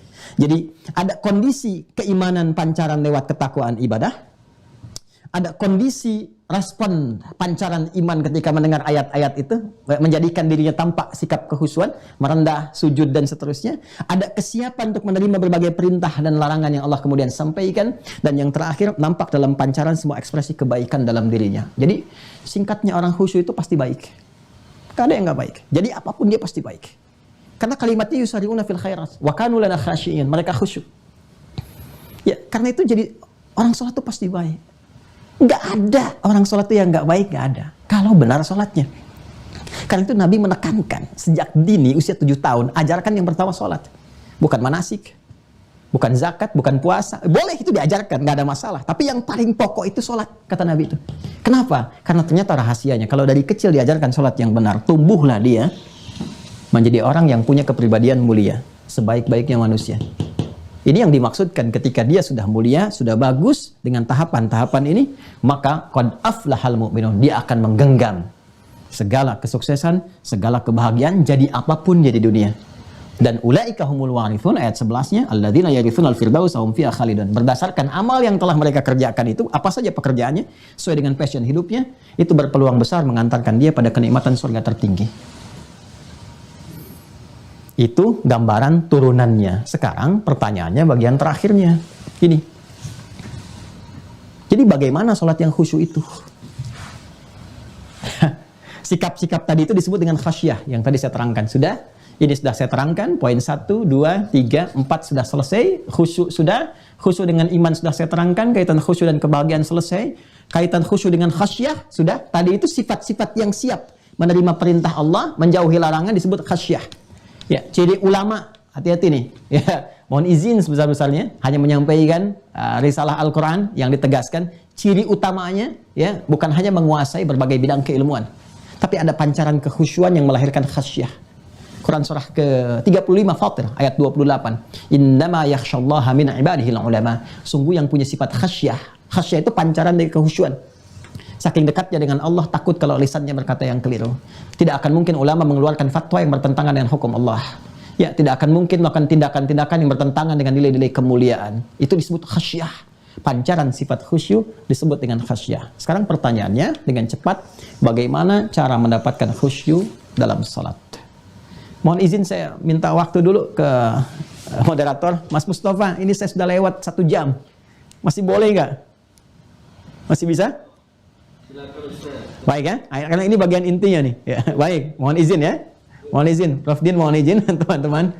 Ya.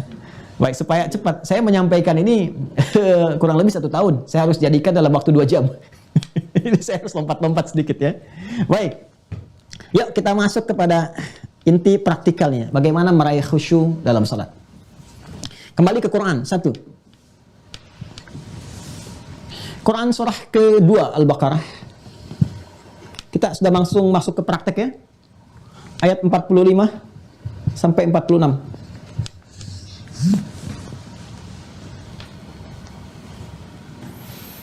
Ingat ya, pelan-pelan. Saya ingin batasi dengan definisi tadi supaya kita terfokus bahasannya. Jadi khusyuk bukan diartikan dengan fokus. Ya, ingat ya, bukan diartikan fokus gitu kan. Ya, khusyuk itu adalah keadaan tentram dan ketenangan dalam jiwa yang hadir lewat mekanisme ibadah setelah kita berusaha merendahkan diri dan menghinakan keadaan kita di hadapan Allah Subhanahu wa taala dalam proses yang disebut dengan sholat itu. Ya, jadi jangan diartikan fokus ya. Kalau fokus ya sulit orang untuk mendapatkan fokus. Yang dimaksudkan sifat ini, keadaan ketentraman, ketenangan yang diakibatkan atau dimunculkan dari proses yang tadi disebutkan. Nah, caranya, mekanismenya, prosesnya. 1 kita lihat Quran surah kedua Al-Baqarah ayat 45 sampai 46. Saya sampaikan dengan cepat. Wasta'inu bis-sabri was-salah. Wa innaha lakabiratun illa 'alal khashi'in. Wasta'inu, dan jika Anda memiliki persoalan dalam kehidupan, dan sudah pasti ya kita miliki itu, maka mintalah solusinya kepada Allah. Ini sudah janji Allah ya yang disampaikan kepada kita dan harus kita pegang kuat. Ingat, interaksi kita dengan Allah itu disebut iman namanya. Ya, iman itu meyakini sepenuhnya tanpa ragu. Walaupun belum terlihat ya secara kasat mata oleh pandangan kita misalnya atau aspek-aspek indrawi yang lainnya. Itu iman. Ya, kalau kelihatan ilmu namanya. Ya, meyakini apa yang belum tampak iman namanya. Jelas ya? Nah, kata Allah, jika Anda punya persoalan apapun dalam kehidupan, maka mintalah solusinya kepada Allah. Wasta'inu. Pelan-pelan ya. Bis-sabri was-salah. Pertama, sabar dulu terima itu. Dengan cara sabar. Sabar dulu. Nanti sabar ada babnya sendiri ya. Kalau saya bahas nanti terlalu panjang dan melebar sifatnya. Di cara mengatasi persoalan dalam hidup itu, solusi itu bisa datang. Solusi bisa datang lewat sabar dulu. Ya. Nanti konsep sabar, lain waktu mungkin kalau kita ada pengajian lebih dalam kita bisa turunkan, tapi saya berikan ayatnya saja. Quran surah kedua Al-Baqarah ayat 155 sampai 157. Anda kalau bisa mendalami ini dengan baik, insya Allah apapun persoalan hidupnya, maka akan mendapatkan solusi yang sangat indah. Ya, nyaman kita, nyaman. Jadi sudah paham sebelum mendapati persoalan-persoalan yang dihadapi itu, sudah mengerti bagaimana cara mengatasinya. Ini konsepsinya ada di sini. Terima dulu kata Allah, karena bukan hanya Anda yang diuji, orang dulu pun diuji. Karena itu ketika Nabi mendapatkan ujian sakit misalnya, ditunjukkan Nabi Ibrahim pernah sakit, sikapnya begini. Turun Quran surah ke-26 ayat 80. Nabi Ayub pernah lebih parah, sikapnya begini. Quran surah ke-21 ayat 83 sampai 84. Ketika diganggu, dilempari di Taif, turun juga berita, Nabi dulu pernah begini, pernah begitu, ada kisah Musa, kisah Nabi Yunus dan sebagainya. Ya, terima dulu dengan sabar. Karena sabar bisa menguatkan nilai-nilai kualitas kebaikan dan menjadikan lebih kuat kita dalam menyikapi persoalan kehidupan di masa depan. Lalu, kata Allah, setelah kamu merasakan tenang, sabar itu melahirkan ketentraman awal, pengantar pada ketenangan. Kalau kita paham ilmu sabar, apapun yang kita hadapi, ya permasalahan apapun, itu ada ketenangan dulu di awal. Setelah kita jernih karena tenang itu, jernih berpikir, lalu minta solusi kepada Allah. Lewat apa? Wassalah. Lewat salat. Ya. Masya Allah, indah sekali nih. Ya, ternyata salat itu solutif. Ya Allah langsung menawarkan semua persoalan-persoalan kehidupan, mintakan kata Allah dalam salat. Terima dulu dengan sabar, karena di balik itu ada hikmah yang menguatkan dirimu, meningkatkan kualitasmu nanti saat salat. Ya, mintakan kepada Allah solusinya. Karena itu hikmahnya salat dibagi 5 waktu supaya Allah bisa mengentaskan semua persoalan kita di setiap keadaan. Subuh ada masalah, selesai. Subuh ke siang ada persoalan, di siang tuntas, siang ke sore selesai, sehingga tidurnya nyaman, nggak membawa persoalan dalam tidur. Sampai kita selesai tidur pun kembali kepada Allah dalam keadaan yang tenang. Karena itu jiwanya dipanggil dengan ketenangan, dan ketenangan itu dilatih lewat salat. Lewat salat tumakninah, sifat yang melekat dari tumakninah disebut mutmainnah. Makanya kalau pulang jiwa mutmainnah itu panggilannya tenang. Ya ayyatuhan nafsul mutmainnah, irji'i ila rabbiki radiyatan mardiyah. Quran surah ke-89 ayat 27 sampai 30 itu. Balik ke sini. Ya, jadi konsepsi pertama kata Allah, ketika kamu sholat itu silakan minta apapun. Ya karena itu wasta'inu itu kata perintah. Kalau kamu punya persoalan minta. Lalu kita rubah kata ini dalam bentuk permohonan. Ya, wasta'inu perintah dirubah dalam bentuk permohonan, merubahnya menjadi nasta'in. Cara cepatnya begitu. Wasta'inu perintah, nasta'in kita minta. Mintalah, ista'inu kami minta, nasta'in. Kepada siapa mintanya? Kepada yang menjanjikan. Siapa? Allah. Kita minta sama Allah yang menjanjikan. Kepadamu saja ya Allah kami minta. Engkau memerintahkan, kami melakukan. Engkau menjanjikan, sekarang kami meminta. Kan? Maka apa kata Allah? Iyyaka na'budu. Sekarang kamu kerjakan ibadah. Wa iyyaka nasta'in. Ya? Dan sekarang kamu katakan kami meminta kepadamu saja ya Allah. Bukankah kita mengatakan kalimat itu 17 kali dalam sehari? Dalam apa kita mengatakan itu? Bukankah dalam sholat? Makanya sholat itu solusi. Karena itu muncul hadis qudsi riwayat sahabat Abu Hurairah. Ya, perhatikan kalimatnya. Saya cepat saja ya.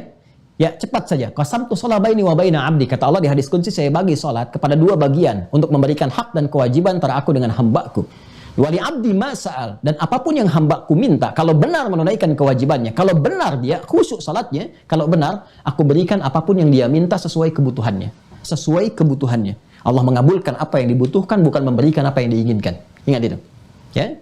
Perhatikan, qasamtu shalah baini wa baina 'abdi 'ala nisfain. Wa idza qala la 'abdi wa li 'abdi ma sa'al wa idza qala la 'abdu alhamdulillahi rabbil alamin. Kalau hamba mulai berkata alhamdulillahi rabbil alamin. Kalau Allah azza wa jalla hamadani 'abdi. Allah menjawab langsung, hambaku sedang memujiku. Wa idza qala al-'abdu ar-rahmanir rahim, kalau hamba berkata ar-rahmanir rahim, qala Allah azza wa jalla, Allah menjawab athna 'alayya 'abdi, hambaku sedang menyanjungku. Wa idza qala al-'abdu maliki yaumiddin, kalau hamba berkata maliki yaumiddin, qala Allah azza wa jalla, Allah menjawab majjadani 'abdi, hambaku sedang mengagungkanku. Perhatikan kalimatnya, di sini berubah. Wa idza qala al-'abdu iyyaka na'budu wa iyyaka nasta'in, dan ketika hambaku berkata iyyaka na'budu, ya Allah sekarang kami ibadah. Ibadah yang dimaksudkan salat di situ. Na'budu itu implementasi dari perintah. Perintahnya apa? U'bud. Di Quran surah ke-20 ayat 14 itu perintahnya. Innani anallah la ilaha illa ana fa'budni. Saya Allah, gak ada Tuhan selain saya, sembah saya. U'budni, sembah saya. Lalu kita katakan, saya menyembahmu ya Allah. Iyyaka na'budu. Begitu kita mengatakan iyyaka na'budu, kata Allah wasta'inu, minta sekarang. Kita katakan wa iyyaka nasta'in. Ketika kita mengatakan iyyaka na'budu wa iyyaka nasta'in, lihat hadis kutsinya. Hadza baini wa baina 'abdi, hadza baini wa baina 'abdi wa li 'abdi ma sa'al. Ini perjanjian antara aku dengan hambaku, kalau hambaku benar salatnya, sampai detik ini saja, apapun yang dia minta, sepanjang dia butuhkan, aku akan berikan.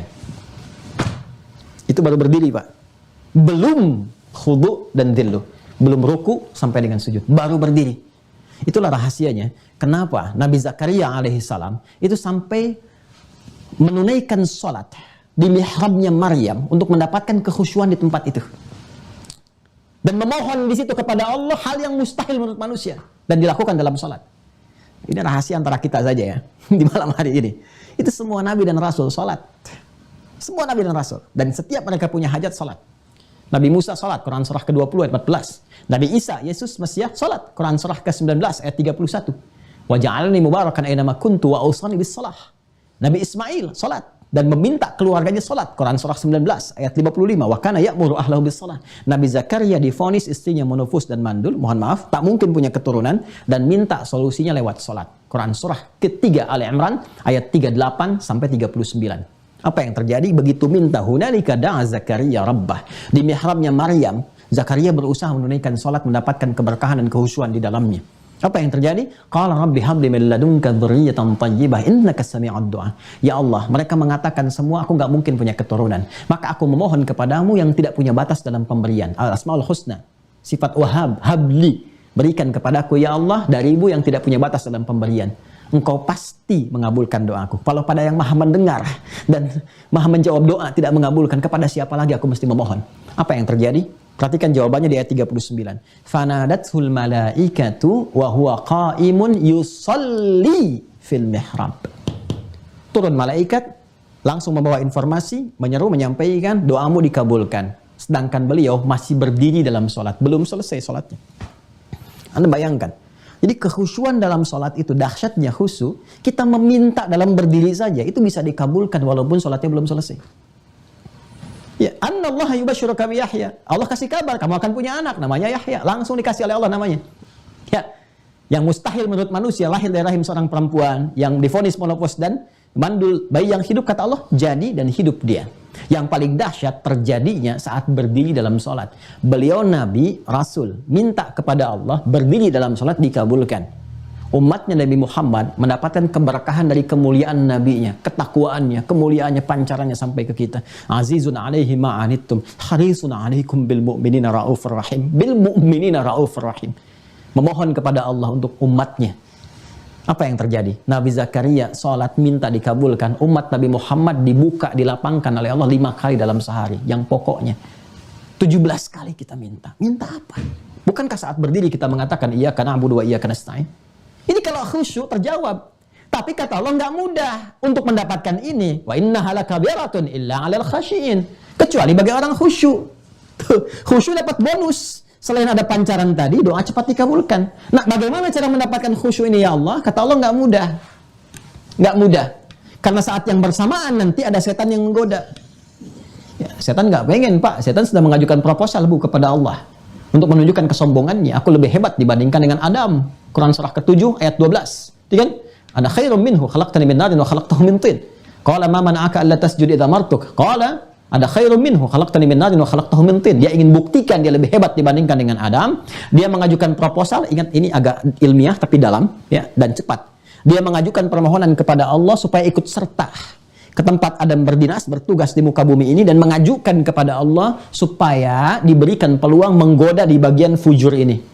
Itu Quran surah keempat ayat 118. La'anahullah wa qala la'attakhidanna min ibadika nasiban mafruḍa. Dia berkata, berikan kesempatan aku untuk membuktikan kehebatanku dengan cara apa? Memanfaatkan bagian yang ini.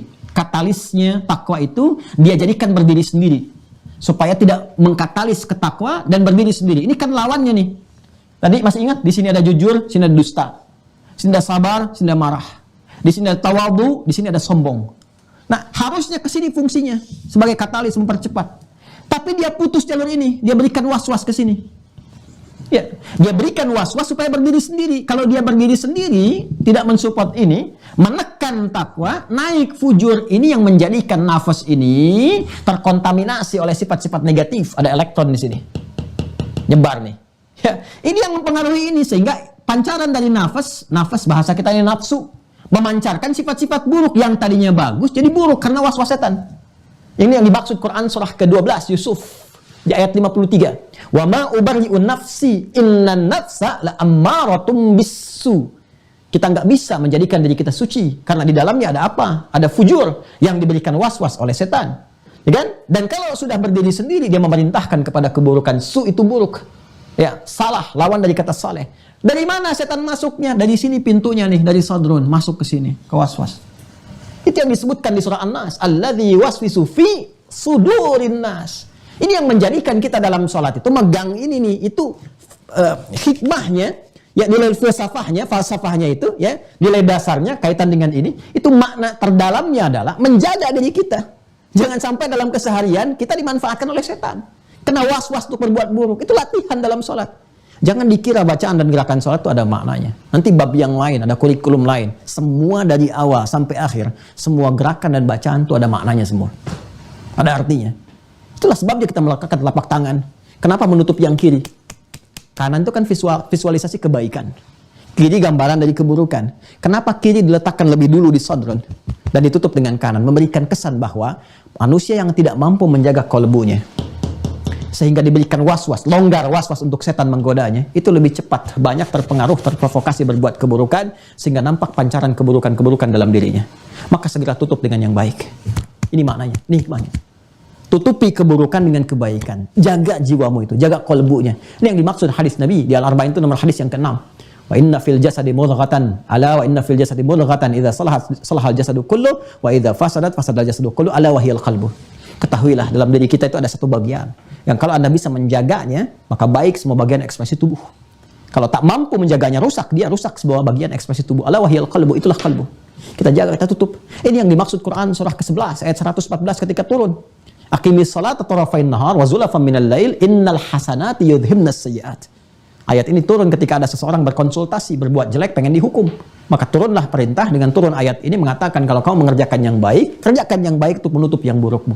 Taubat, ya ciri khas diterimanya taubat, kerjakan yang baik. Yang baik, maka yang buruk akan tanggal. Ini yang dimaksudkan tutup yang kiri dengan yang kanan, jaga sadrunmu. Alladzi yuwaswisu fi sudurin nas. Ini ilmunya agak dalam ya. Jadi tapi saya harus agak cepat untuk menyampaikan ini. Dan menariknya kalau kita kaji lebih dalam, ini takwa disebutkan 115 kali. Derivasi di Al-Quran. Turunan ini jadi nafsu disebutkan 115 kali. Malaikat mensupport takwa disebutkan 88 kali dalam Al-Quran. Setan memberikan was-was disebutkan 88 kali dalam Al-Quran. Semua seimbang. Di setiap kita akan berbuat baik, ada setan yang berupaya mencegah. Maka menjadi tidak mudah pun khusyuk dalam sholat, kata Allah, karena ada setannya. Saya jawab tepat ya pertanyaan moderator di awal. Kenapa saat seseorang kita akan sholat tiba-tiba teringat ini dan itu? Ya, tinggal dilihat. Kalau ingatan mensupport kepada kehusyuan, maka itu support dari malaikat. Tapi ketika ingatan mensupport kepada hal di luar sholat, walaupun sifatnya baik, tapi di luar sholat, keduniaan, nemu ini, nemu itu, ingat kunci mobil di mana, itu sesuai dengan pernyataan Nabi. Ketika seseorang bertakbir, ya, maka kemudian muncul setan memberikan was-was. Ya, fayaqulu syaitanu udhkur kadza, maka setan mengatakan ingat ini, ingat itu, hatta la yash'ural musalli kam raka'atan yusalli, sampai ada orang sholat yang tidak sadar berapa rakaat sedang menunaikan sholatnya. Pasti terjadi, kalau Nabi mengatakan pasti terjadi. Nah sekarang, ini tidak mudah dilakukan sholat itu kecuali bagi orang khusyuk. Kita bertanya bagaimana cara khusyuk sholatnya ya Allah. Langsung ayat ke-46, kita agak cepat. Saya kira mungkin 15-20 menit saya akan selesai. Ya. 1. Ayat 46. Alladzina yadhunnuna annahum mulaqu rabbihim. Orang khusyuk itu adalah orang yang saat akan mulai sholat. Ternyata khusyuk dimulai sebelum sholat persiapannya. Ada pra-sholat. Khusyuk itu dimulai sebelum sholat. Pra-sholat. Alladzina yadhunnuna annahum mulaqu rabbihim. Yaitu orang-orang semua tanpa kecuali. Laki-laki, perempuan dan sebagainya. Pakai alladzina. Yadhunnuna annahum mulaqu rabbihim. Orang-orang yang menyadari bahwa dalam sholat itu dia akan menghadap kepada Rabbnya. Awas. Ya, ini bahasanya singkat tapi dalam. Jadi orang khusyuk itu kelihatan, kata Al-Quran, sebelum sholat, dia menyadari sepenuhnya, merasakan, ini akan menghadap Allah. Ingat ya, kalau disebutkan Allah, berarti itu nama yang mencakup semua sifat dan keagungannya. Al-Asma'ul Husna. Ya, Ar-Rahman, Ar-Rahim, Al-Malik, Al-Jabbar, dan seterusnya, semuanya. Itu dicakup dengan satu nama, Allah. Di Quran surah ke-17 ayat 110. Qulid Allah, awid Ar-Rahman, ayyamma tad'u falahul asma'ul husna. Ya, walillahil asma'ul husna. Itu kalau sudah disebutkan Allah, semua nama-nama tadi tercakup di dalamnya. Yang mau saya ilustrasikan begini, Anda ketemu orang, public figure siapapun, yang punya sifat kebaikan, mulia, ilmunya luas, dan sebagainya. Bukankah ketika ada undangan Anda siap-siap begitu rupa? Tampilan dibaguskan, diperbaiki, dan sebagainya. Nah, ini yang mengundang kita, yang maha segalanya. Yang menciptakan sosok itu. Karena itu, ketika ada panggilan Allahu Akbar, kalimat Allah disebutkan, wajilat qulubuhum, seharusnya yang hadir dalam jiwa kita itu semua sifat kemuliaan tadi. Ini yang manggil yang maha besar, yang maha mulia, yang maha agung, yang menawarkan solusi, yang ngasih semua hal kebaikan kepada kita. Ini manggil kita sekarang, hadirkan makna itu. Jadi bukan sekedar mendengar Allahu Akbar, tiba sholat, bukan. Ya, kalau mau khusyuk kata Allah, rasakan ini. Kita dipanggil oleh satu zat, Rabbul Izzah, yang memiliki semua sifat-sifat keagungan. Ya, dan laisa kamitslihi syai', enggak ada yang serupa. Manusia itu masih kecil, ciptaan kok. Ya, kenapa Anda dipanggil pejabat tertinggi dalam kehidupan sosial kita atau di negara kita, bersiap-siap dengan hebat dan bagus. Sekarang yang mewafatkan pemimpin itu, yang mewafatkan orang kaya itu, yang mewafatkan ulama itu, manggil kita. Ya, makanya orang-orang khusyuk kelihatan. Ya, nampak kata Allah, persiapannya ada di Quran surah ke-7. Dijawab di Quran surah ke-7 ayat 31. Quran surah 7 ayat 31. Apa persiapan orang ini? Ya bani Adama, hei semua anak cucu Adam, khudhu zinatakum 'inda kulli masjid. Ketika panggilan di masjid sudah disampaikan, Allahu Akbar, ini tafsir cepatnya ya. Tafsir cepatnya ya. Ketika panggilan di masjid sudah disampaikan, maka kenakan semua pakaian terbaikmu, terindahmu. Karena ternyata Masya Allah, orang khusyuk itu kelihatan, dari pakaiannya kelihatan. Mohon izin ya Pak ya, Ibu kita berlatih. Kalau nggak percaya silakan. Anda tunaikan, jangankan yang fardu, yang sunnah saja. Lihat dari pakaian. Kalau cuma mengenakan kaos, apalagi kaos olahraga dipakai untuk menunaikan sholat misalnya, sementara ada pakaian yang lebih bagus, yang lain yang lebih layak gitu, kenakan aja kaos oblong, tutup aurat aja, dan sebagainya. Lihat bagaimana perasaan dan suasana sholat yang ditunaikan. Akan beda rasanya dengan kita menyiapkan baju terbaik. Bukan mewah ya, tapi yang terbaik yang bisa kita dapatkan dari harta yang paling halal. Mukena yang terbaik, yang paling bagus, baju yang terbaik, gunakan wewangian yang paling indah dan sebagainya. Itu mengantarkan mukaddimah pertama pada kehusyuan. Kata Allah kelihatan serius nih. Anda kalau menerima tamu nggak serius, pakaian nggak nyaman dan sebagainya, Anda kan malas menerima. Ya, di mana logika kita saat menghadap Allah? Kenapa nggak digunakan itu? Ya, dunia tuh pandai sekali, logikanya tajam, akalnya sehat, tapi imannya sakit gitu. Ya. Ketika menghadap Allah, kenapa akalnya jadi nggak sehat? Sekarang kan lagi musim akal sehat itu. Ya, kenapa akal sehatnya hanya dipakai untuk dunia saja? Untuk urusan akhiratnya kenapa nggak dipakai? Anda menghadap duniawi, tampilan bagus, menghadap Allah pencipta Anda, dan Anda di situ memohon, meminta, butuh kita. Kenapa kata Allah tampilannya biasa-biasa saja? Jadi kelihatan orang khusyuk dari penampilan terlihat satu. Dan yang dahsyat, perhatikan, wa annahum ilaihi raji'un. Wa annahum ilaihi raji'un. Allahu Akbar. Dan mereka menyadari ya, bahwa boleh jadi ini sudah agak malam nih kalau mendengar kalimat raji'un artinya apa tuh? Kita asosiasinya langsung kepada meninggal kan? Wafat. Ya, innalillahi wa inna ilaihi raji'un. Ya, si fulan dipanggil Allah, apa artinya? Biasanya orang memahaminya meninggal kan? Nah, bukankah kita dipanggil Allah dalam sholat? Dipanggil nih, suara muadzin kan manggil kita tuh. Ya, hakikatnya panggilan dari Allah kan? Kata Allah tuh begini, kamu tuh saya panggil sekarang untuk menghamba, saya berikan solusi dari persoalanmu. Tapi boleh jadi panggilan itu panggilan terakhir dari kehidupanmu. Step yang kedua, kalau Anda ingin merasakan kekhusyuan dalam sholat, setelah kenakan pakaian terbaik, wudhu dengan sempurna, Quran surah ke-6, Quran surah ke-5, maaf, tadi ini 7 ayat 31, Quran surah ke-5 ayat yang ke-6. Ya ayyuhalladzina amanu, orang-orang beriman, konfirmasi ini. Ya, idza qumtum ilas shalah, kalau kamu ingin tunaikan salat dengan sempurna, mulai dengan berwudu. Sempurnakan wudu semua. Wudunya sudah sempurna, kenakan pakaian yang baik. Kenapa? Menghadap Allah. Dan boleh jadi kata Allah, saat menghadap itu, mungkin itu ajalmu. Mungkin kamu meninggal. Jadi step yang kedua, setelah kita berwudu dengan sempurna, kenakan pakaian yang baik, menghadap ke arah kiblat, ya dengan cepat. Hadis Muslim nomor hadis 397, Al-Bukhari nomor hadis 757 dari sahabat Abu Hurairah. Itu tinggal dikonfirmasi, sudah saya cek, ya. Nanti tentang kisah Khalad bin Rafi Az-Zuraiki yang diajarkan asbighul wudu, idza qumta ila shalah, sempurnakan wudu, famastaqbilul qiblah, menghadap ke arah kiblat, dimulai salat. Sebelum dimulai itu, rasakan, boleh jadi itu salat terakhir yang kita tunaikan dan mengantarkan kita kepada Allah di ujung kehidupan kita. Itu yang menjadikan Nabi sebelum sholat pernah memberikan isyarat dan mengatakan, Sallu sholatal muwadda'. Ya jamaah sekalian, sholatlah kita semua dan rasakan, mungkin ini sholat perpisahan kita dengan kehidupan kita. Jadikan sebagai sholat bagian dari perpisahan kita. Jadi begitu Anda menghadirkan suasana, ini saya menghadap. Kemudian ketika menghadap itu merasakan, bagaimana kalau wafat saat sholat ini. Sementara Anda merasakan masih banyak salah. Makanya ngaku kan ketika takbir, Allahu Akbar. Terus Anda katakan apa? Allahumma ba'id baini wa baina khataayaya. Khataayaya itu jamak dari kata khati'ah. Jamaknya khotoya, ya kecilnya ngaku. Maka kalau bahasa bebasnya begini, ya Allah, hamba mengakui saat menghadap ini punya banyak dosa. Maka mohon ya Allah, jauhkan antara hamba dengan dosa hamba.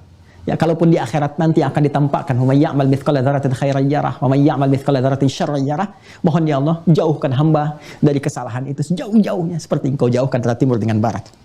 Allahumma naqqini minal khataaya kama yunaqqas thawbul abyadu minad danas. Ya Allah, kalau kesalahannya begitu pekat, dosanya begitu banyak, ya, seperti noda dalam pakaian, maka mohon ya Allah bersihkan dengan segala kuasa-Mu. Kalau perlu bil ma'i wal thalji wal barat. Maka Anda mengatakan dalam hadis riwayat Abu Daud dari sahabat Ali bin Abi Thalib radhiyallahu taala anhu karramallahu wajhah, ketika salat Anda mengatakan, ya, apa yang Anda katakan? Wajjahtu wajhiya lilladzi fatara as-samawati wal arda hanifan musliman wa ma ana minal musyrikin. Inna salati wa mahyaya wa mamati. Kalimat itu, dahsyat itu kalimat itu. Itu ada di Abu Daud. Apa yang dibaca saat Anda sudah mulai mengangkat tangan? Ya, Anda ngangkat dengan Al-Fatihah, ada bacaan itu. Nanti ada 9 doa, salah satunya tadi. Ya Allah, dalam sholat ini aku hadapkan diriku sepenuhnya kepada Engkau penguasa langit dan bumi. Sungguh, semua sholatku, semua ibadahku, dan hidupku, bahkan kalaupun aku wafat dalam sholat ini. Walaupun aku wafat dalam sholat ini, lillahi rabbil alamin, aku taubat ya Allah. Aku jadikan semua urusanku hanya karenamu saja. Ampuni dosaku ya Allah. Ampun kita. Itu semua ada kaitannya. Dimulai dari persiapan. Bahkan nanti ada kaitan dengan iqamah, ada kaitan dengan qomat. Itu ada semua. Cuma waktu saja yang membatasi kita ini. Ada kaitannya. Di step kedua aja kita rasakan. Ya. Ya, makanya isyaratnya disebut dengan iqamah dari kata aqama yuqimu. Jadi begitu iqamat itu, ya kita kan suka menyingkat dengan qomat ya. Iqamah, di aqama yuqimu. Aqama itu persiapan untuk kesempurnaan. Karena itu semua perintah sholat pada umumnya itu dibuka dengan turunan kata itu. Alladzina yu'minuna bil ghaib wa yuqimuna shalah. Aqimis shalah wa aqimus shalah. Tunaikan sholat dengan sempurna. Itu isyaratnya.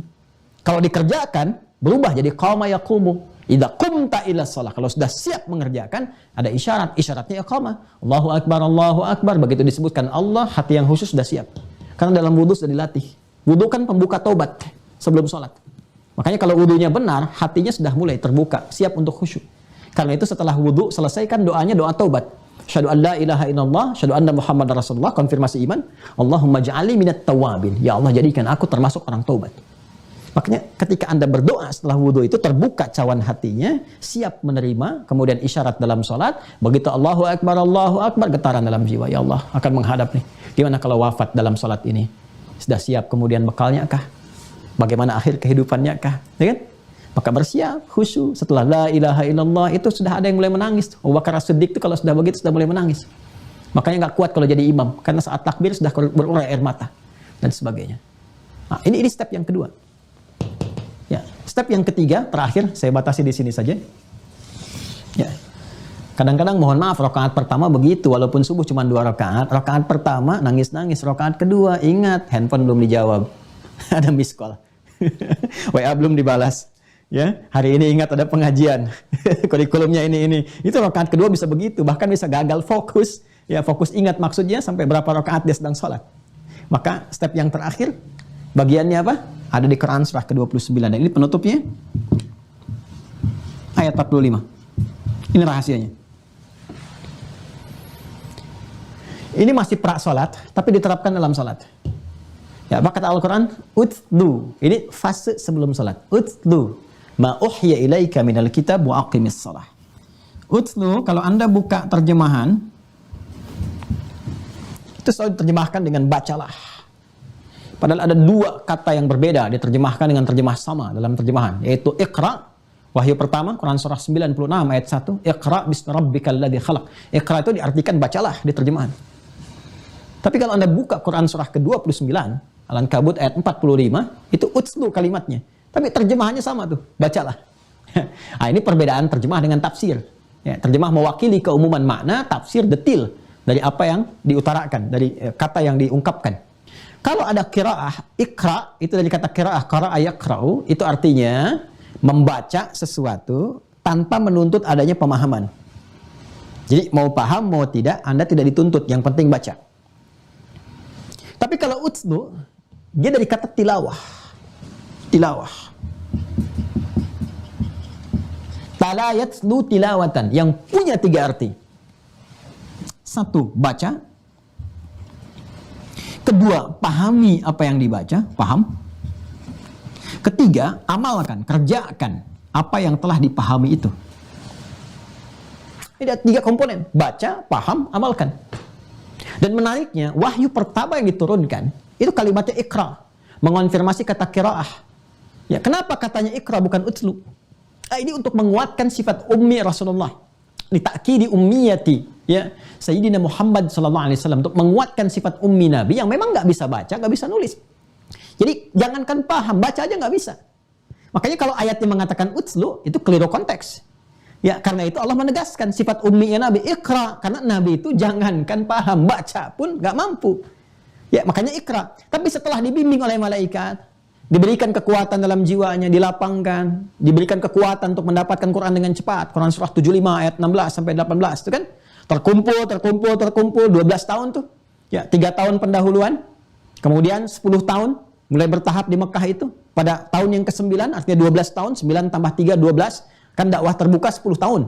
Ya, 3 tahun persiapan, 6 bulan itu ya mimpi yang benar. Jadi wahyu dimulai dengan 6 bulan mimpi yang benar. 3 tahun pembekalan awal, masa Iqra, sampai turun Al-Mudaththir. Baru kemudian tahun selanjutnya yang keempat, ya, sampai dengan ke-13, itu Fatrah Makkiyah sebelum hijrah ke Yathrib, kelak jadi Al-Madinah Al-Munawwarah. Nanti setelah berjalan tuh, ya, selama 12 tahun pembekalan itu, turunlah kemudian perintah untuk menunaikan sholat dengan Isra Mi'raj itu turun. Dan menariknya, ketika diperintahkan menunaikan sholat itu kalimatnya berubah dari Iqra menjadi utslu. Memberikan sebuah kesan yang berbeda. Sebelum sholat ditunaikan, kan sudah diajarkan oleh malaikat. Disampaikan, begini caranya Muhammad SAW, disampaikan, turun ayatnya dijelaskan. Nah, dikonfirmasi kepada kita, diperintahkan oleh Allah. Yang diperintahkan Nabi, tapi sejatinya itu untuk kita. Utslu ma uhya ilaika minal kitab. Ya, Muhammad SAW jelaskan kepada umatmu. Kalau untuk konteks Nabi Muhammad, baca dulu, pahami dulu seperti Jibril mengajarkan kepadamu, ya, tentang tata cara sholat itu, seperti yang ditunjukkan dalam Al-Quran. Ya, Nabi dibimbing oleh malaikat, begini cara takbirnya, sampai dengan salamnya. Setelah paham semuanya, wa aqimis sholat, tunaikan sholat, pakai alif lam sekali lagi. Lihat ayatnya, pakai alif lam. Tunaikan sholat dengan cara seperti yang diajarkan itu aturannya. Seperti ketentuan itu. Innas sholata, pakai alif lam lagi, sungguh sholat yang dikerjakan sesuai aturannya itu, sesuai ketentuannya itu yang menjadikan kita mendapatkan feedback, manfaat baik dari sholat. Tanha 'anil fahsya'i wal munkar. Nah, ini kemudian yang menjadikan Nabi mengonfirmasi kepada kita, mengajarkan kembali dan memahamkan.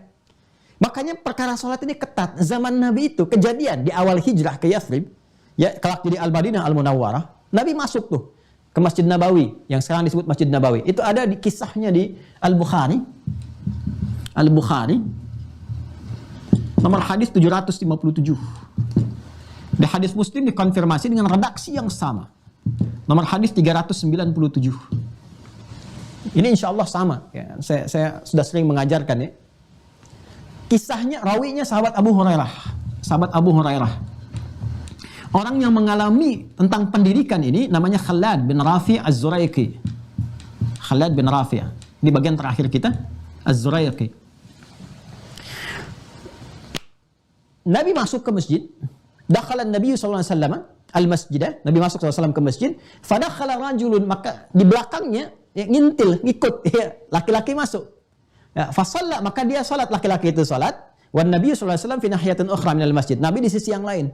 Begitu dia selesai salat, thumma atan Nabi sallallahu alaihi wasallam, dia mendatangi Nabi sallallahu alaihi wasallam, fasallama alaihi. Maka dia mengucapkan salam, salamu alaihi. Faradda alaihi, maka Nabi menjawab salamnya, wa alaikassalam wa rahmatullah. Lalu Nabi mengatakan, irji' salli fa innaka lam tusalli. Kamu salat lagi karena kamu belum salat. Padahal dia baru tuntas mengerjakan salat. Kata Nabi, kamu belum salat. Fa'ada salatahu, maka dia mengulang salatnya seperti yang dia telah tunaikan itu. Kejadian datang lagi ke Nabi, mengucapkan salam, dijawab, komen Nabi lagi. Kata Nabi apa? Balik lagi, salat, kamu belum salat. Sampai 3 kali. Dia berkata, ya Rasulullah, bima makna la uhsinu ghairah. Ya Rasulullah, saya bisanya begini salatnya. Alim nih, tolong ajarkan saya apa yang belum sempurna. Itu dahsyatnya sahabat. Ya, jadi kalau kita diluruskan itu kita mau belajar, bukan mendebat. Ya, kalau memang ukurannya kita mesti untuk mendapatkan ilmu pengetahuan. Apa yang paling menarik? Alim nih, tolong ajarkan saya. Di titik inilah kemudian Nabi membimbing dengan sempurna. Apa kata Nabi? Idza qumta ilas shalah. Kalau kamu ingin salatnya sempurna sesuai dengan aturan-aturannya, asbighil wudu. Belajar tentang tata cara wudu dulu, pahami. Ini mencakup pemahaman. 3 cara. Caranya, prakteknya seperti apa? Kemudian bacaannya. Kalau ada bacaan yang mengiringi. Kemudian yang ketiga, gerakannya. Ya. Lakukan tata caranya dari gerakannya, maaf. Yang kedua bacaannya, ketiga hikmahnya. Makna dari semua itu. Ternyata dari mulai wudu, menghadap kiblat, takbir sampai salam, itu semua bacaannya punya makna dan semua gerakannya pun punya arti. Dan ketiganya harus memfungsikan 3 bagian dari anatomi manusia ini. Jadi kalau dalam sholat ingin khusyuk, kata Nabi, pakai aspek tilawah, baca, pahami, amalkan, sehingga ketiga ini berfungsi. Fisiknya bergerak. Contoh, angkat tangan. Lisan mengucapkan Allahu Akbar. Itu fisikal. Akal menerjemahkan Allah Maha Besar. Karena paham. Hati meresapi. Ya Allah, saya berikrar sekarang Engkau Maha Besar. Tapi dalam hidup saya senantiasa merasa besar dalam kehidupan. Sombong, merasa lebih tinggi dibanding kawan yang lain. Lebih hebat dibanding dengan pasangan. Lebih unggul dibanding dengan teman-teman. Sedangkan dalam sholat mungkin kau wafatkan aku saat ini. Maka bertobatlah saat itu. Allahumma ba'in baini wa baina khatayaya. Itu maksudnya. Nah sekarang tugasnya, pertanyaan besarnya adalah, sebetulnya ini kalimat yang singkat, diksinya singkat, padat, cuman utslu. Tapi dalam sindirannya. Seakan-akan ingin mengatakan, boleh jadi ada yang sholat tidak mendapatkan kehusyuan karena tidak mengerti apa yang dia baca dan dilakukan dalam sholatnya. Jujur sampai dengan malam hari ini, berapa ribu kali kita ruku dan sujud, dari sekian banyak ribuan ruku dan sujud itu berapa persen bacaan sholat yang dipahami? Jangan-jangan tidak mengerti apa yang diucapkan, tidak paham apa yang diungkapkan dalam ruku.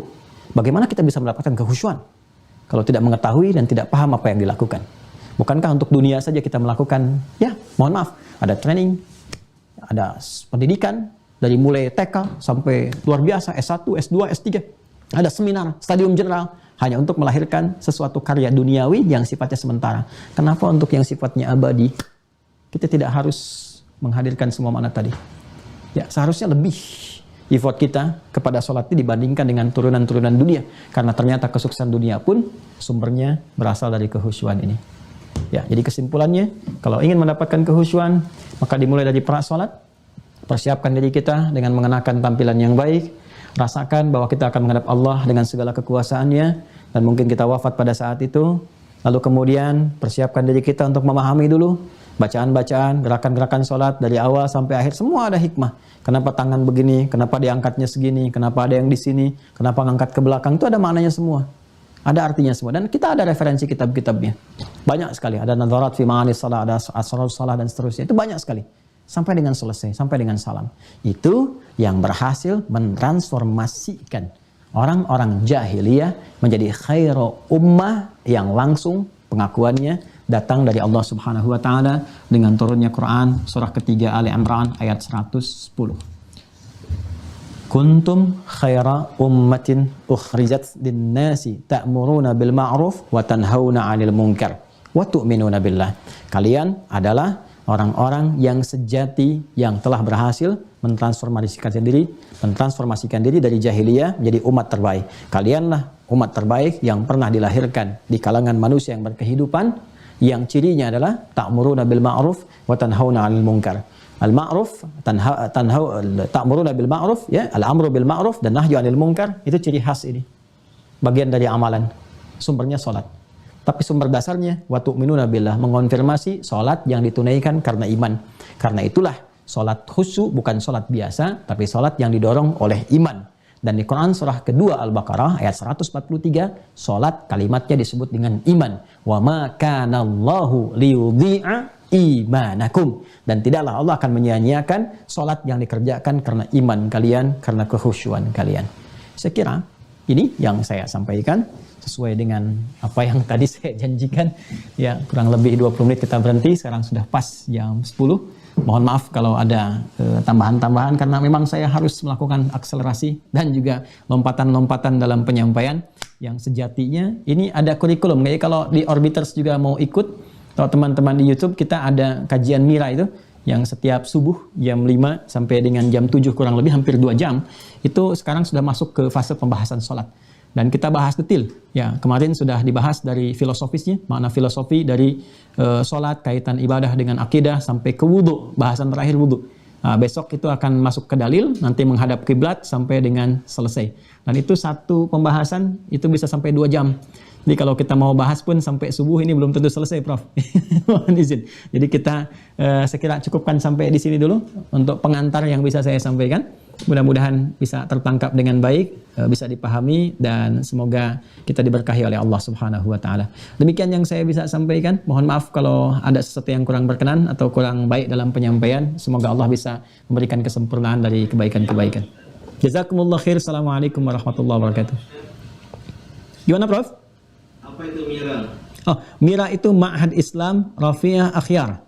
Ya, jadi saya membuat Rafiah Akhyar. Kami membuat satu sistem pesantren virtual ya untuk mengakomodir masyarakat yang ingin belajar secara serius. Ya. Saya mendorong para orbiters untuk ikut. Lihat tadi ada maklumatnya di running text. Bisa broadcast menayangkan lagi. Ya, nanti silahkan, dipersilahkan kalau ingin terhubung. Tinggal ada 400 kuotanya karena kita 10.000 kita tutup. Ini sudah 9.600 yang mendaftar angkatan pertama. Jadi memang mohon izin sedikit saja di Mira ini semua pembahasan terkurikulum. Jadi semuanya terukur dari pembahasan akidah, ibadah, ya sampai nanti akhlak pada ujungnya.